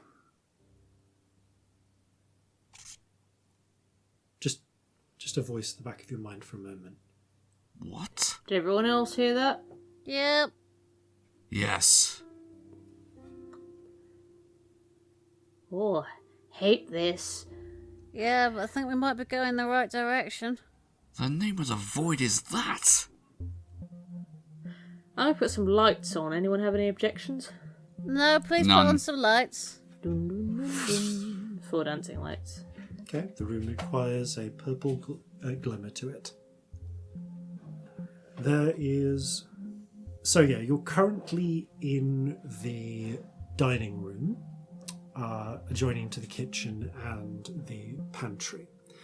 There is another door that that's in the kitchen area. It is not clear where it goes to. That door is still intact. I want to try something. Yes. What? I want to try in my brain, talking to the back of my head. Okay, what do you say? What do you want? No response. Hello? Anyone there? Doesn't seem to be a two-way thing. Boo. This is all in my head. Boo. Okay. So, where do you want to head next? This door is suspiciously untouched. Okay. You move over. It looks horrifyingly untouched. Hate it. What go there. sort of door is it specifically? It is a wooden door with a sort of... what would this be? Yeah, just with a simple wooden handle. Has it got a lock at all, or is it just... Do you want to give it an investigate? Yeah. Yes. Go for it. Shall I do it with help? Yes, I will help you investigate I'm suspicious this. of this door. Please help. Alright, having a look. This door is much less friendly Helpless. than the previous one. That's rubbish. 15. It is not locked, but it is latched from the other side. You can just tell through the little bit of Got a latch. thing. You could probably put a knife through it and lift it up quite easily, though. Might Oh, do that. hang on. I got There's it. not any sort of trap or anything on it. Not that you're able to see. I don't think so. Okay. It's fine. Okay, you stick a knife in, and with a click, you're able to lift up the latch and push it open.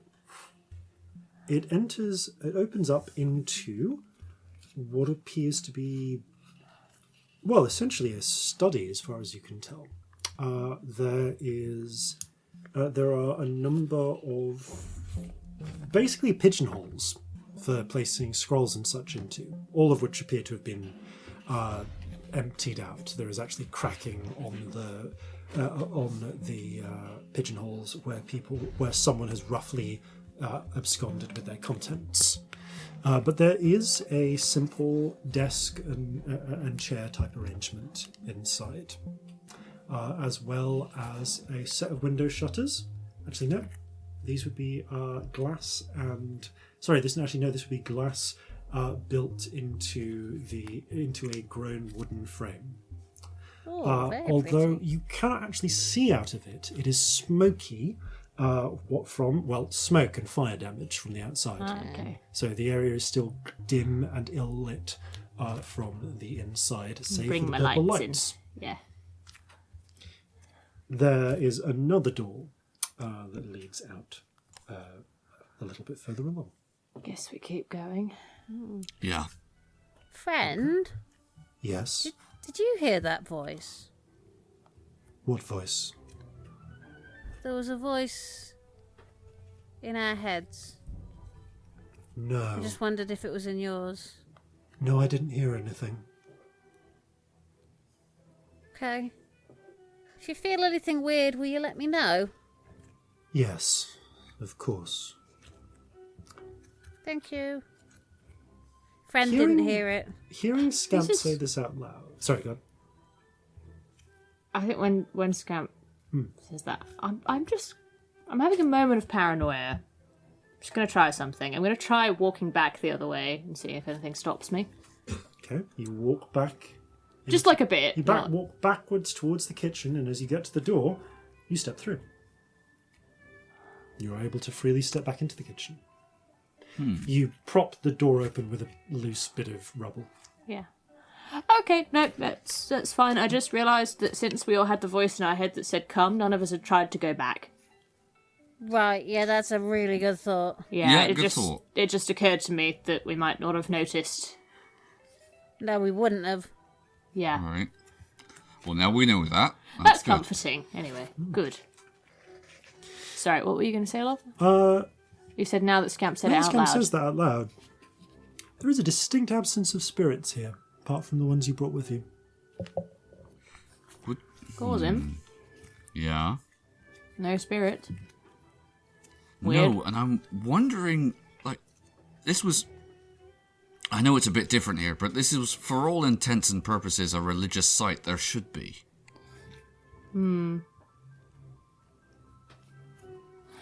There's just nothing, is there?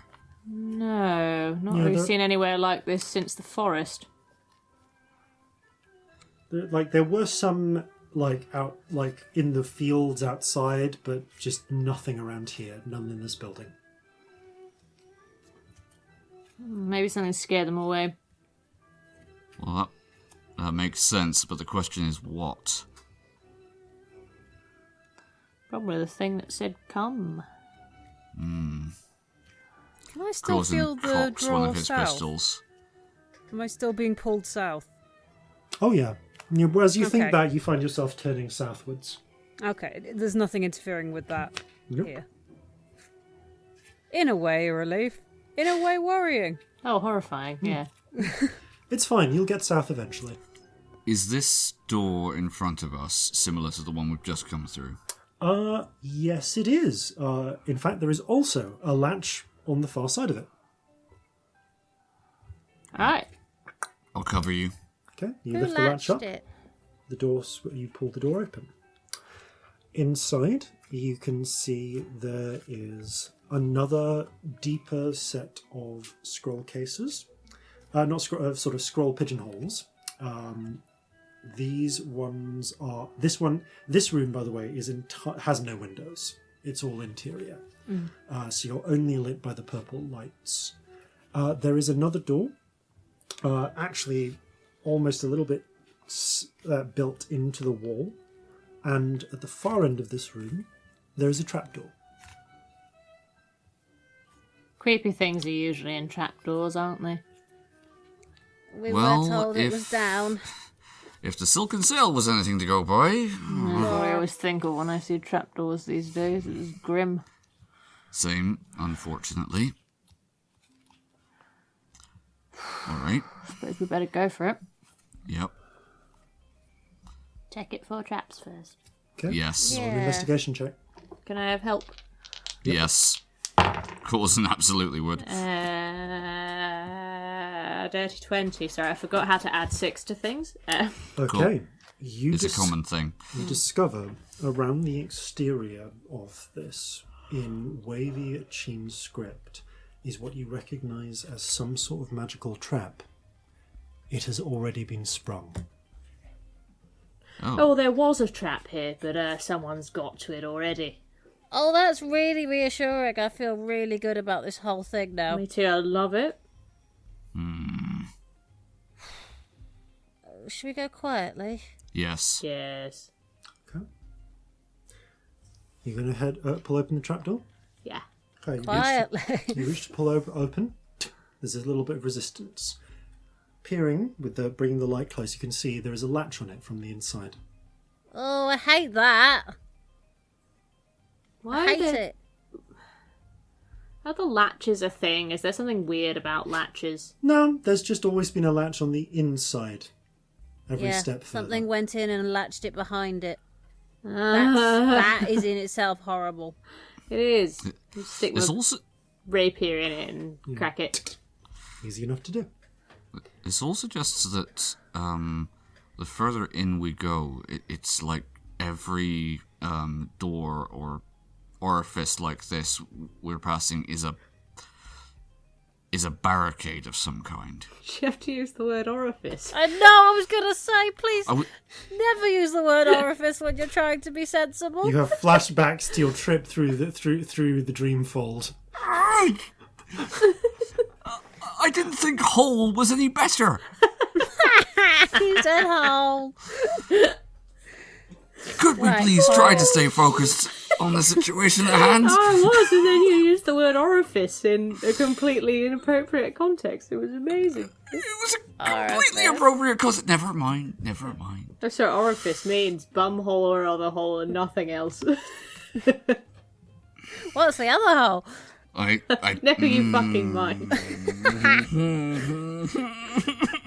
Right, let's get this fucking terrifying trapdoor. I'm gonna get in the trapdoor.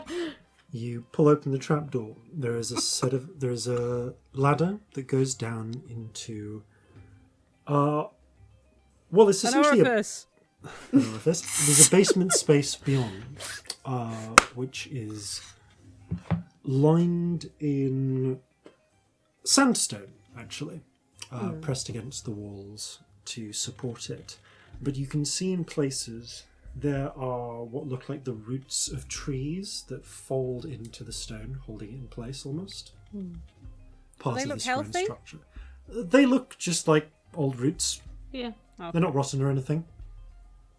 You feel like it's probably part of the structure in some way. Scout looks into the trapdoor. Looks at the ladder going quite far down. Takes a little breath for a second. And then goes down. Okay. Right, Sorry. Oh, following. it's fine, just still fucking weird about it. Climb down. There is a chamber of stone. And at the end of that, and at one end of the chamber, it's about 20 foot by 20 foot, is the ladder going up. At the other end is an archway of flawless white stone with what appears to be a flawless white stone door, or almost less like a door and more like a door plug, something that just rests in the archway where a door should do, but there's no obvious handle or keyhole that you can see. That'll be it, won't it? I guess so. What's on the other side? Where is the other side? That's a good question. Can you I feel like peek it's round not it? the same place. The arch is set into the wall. Oh, right. Yeah. So it's like a very. It looks kind of like an elaborate doorway to another chamber. They said hidden place. Yeah. Part of the Dreamfold, maybe? Or something like it. Yeah. I mean, we Scamp. still don't know where Corzin went when that big old dog took him somewhere. There's more than one hidden place. Yeah, Oh, I went there as too. best I once. could work out, it was like in the creepy temple when I vanished for a bit, almost in remember? the same place. I could still see the rest of you, but it was Yeah. just slightly removed, if that makes any sense. I'm just It not was- enjoying the idea of you just disappearing at random there. This scary random spell thing. Anyway.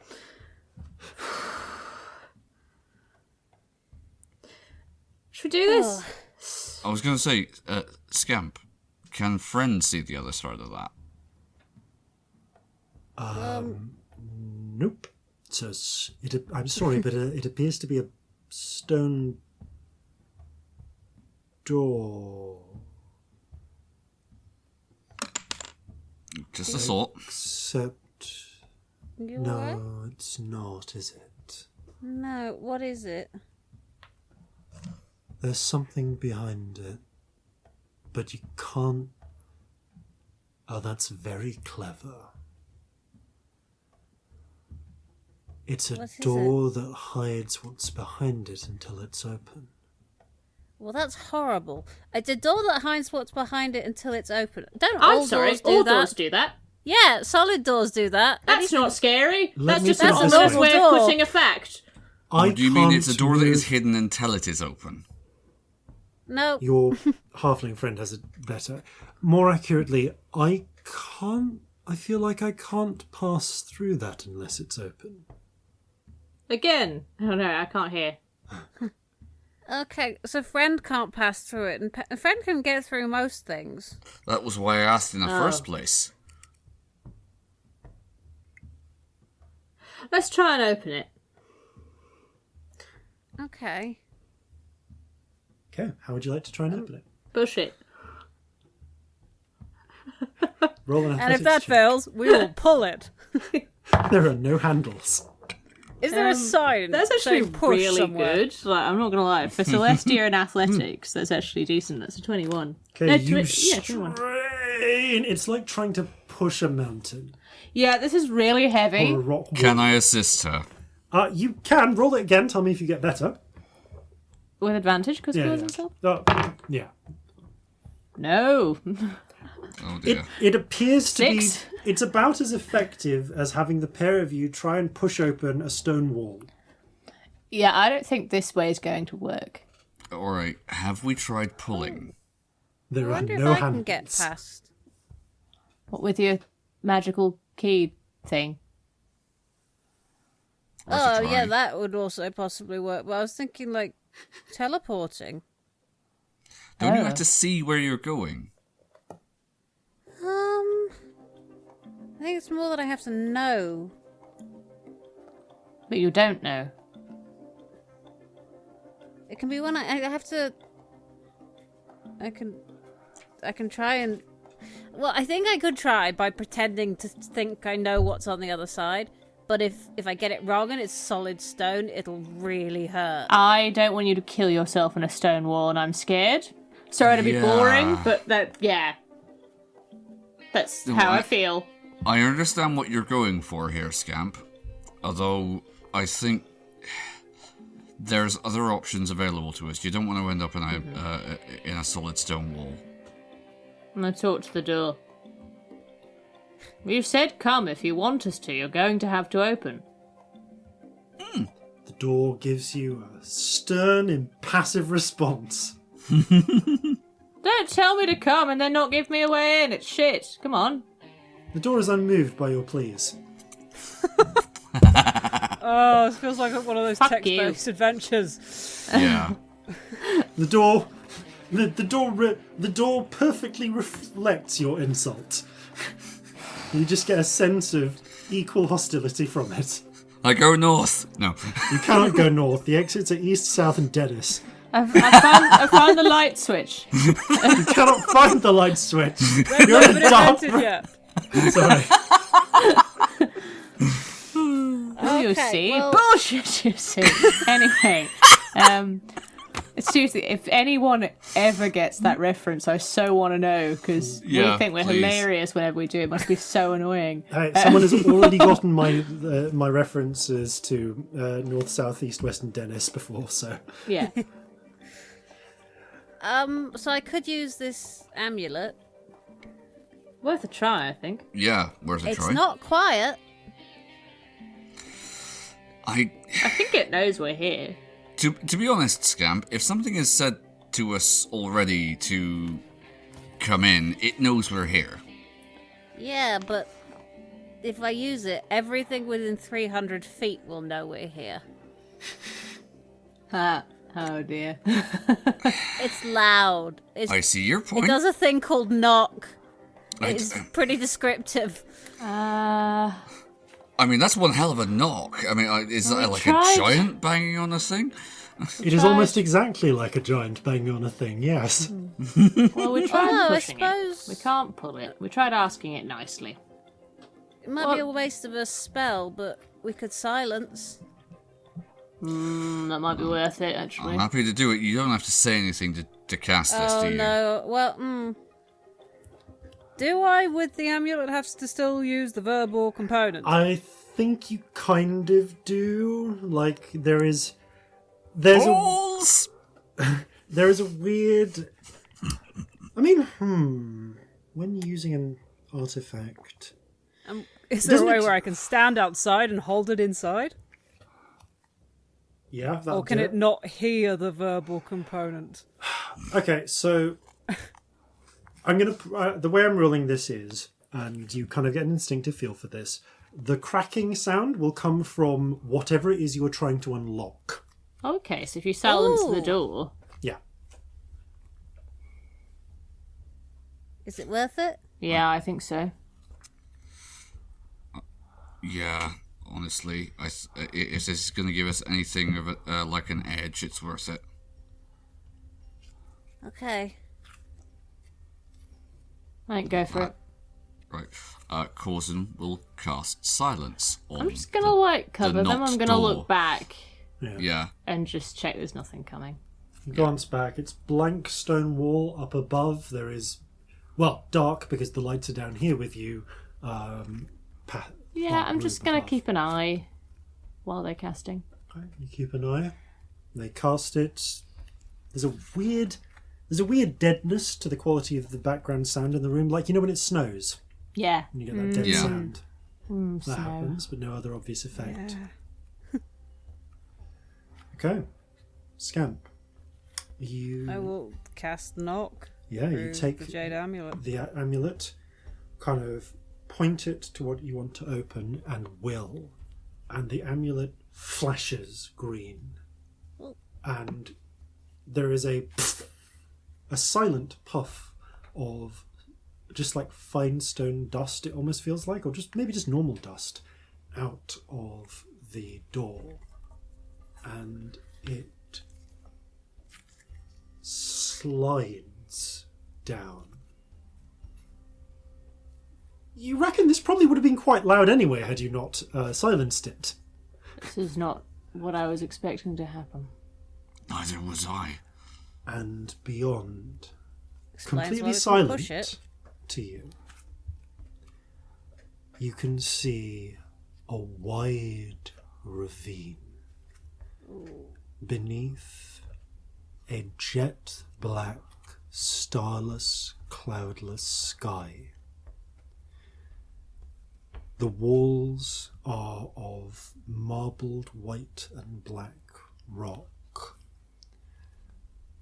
Vast, cavernous sort of chasms that go down cavernous cliffs that go down either side.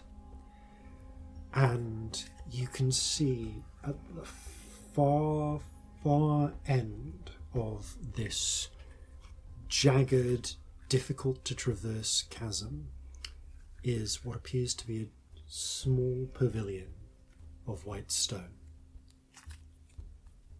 And as you look up, you can see above, in the darkness, pairs of red eyes flink open as the Hutchnar awaken. And that is where we're going to pick up next time. Thank you all very much for playing. Thank you all very much for listening. And farewell from all of us here at Flintlocks and Fireballs. Fair seas and natural 20s. We journey on with sacred tools, but in a tavern we're all fools. We might head into horror's mouth, but soon enough we must go south. So gather your muskets, gather your spears, we'll plunder the shores of Calcinea. No kraken, storm or spell we fear, so come and sail with us, my dear.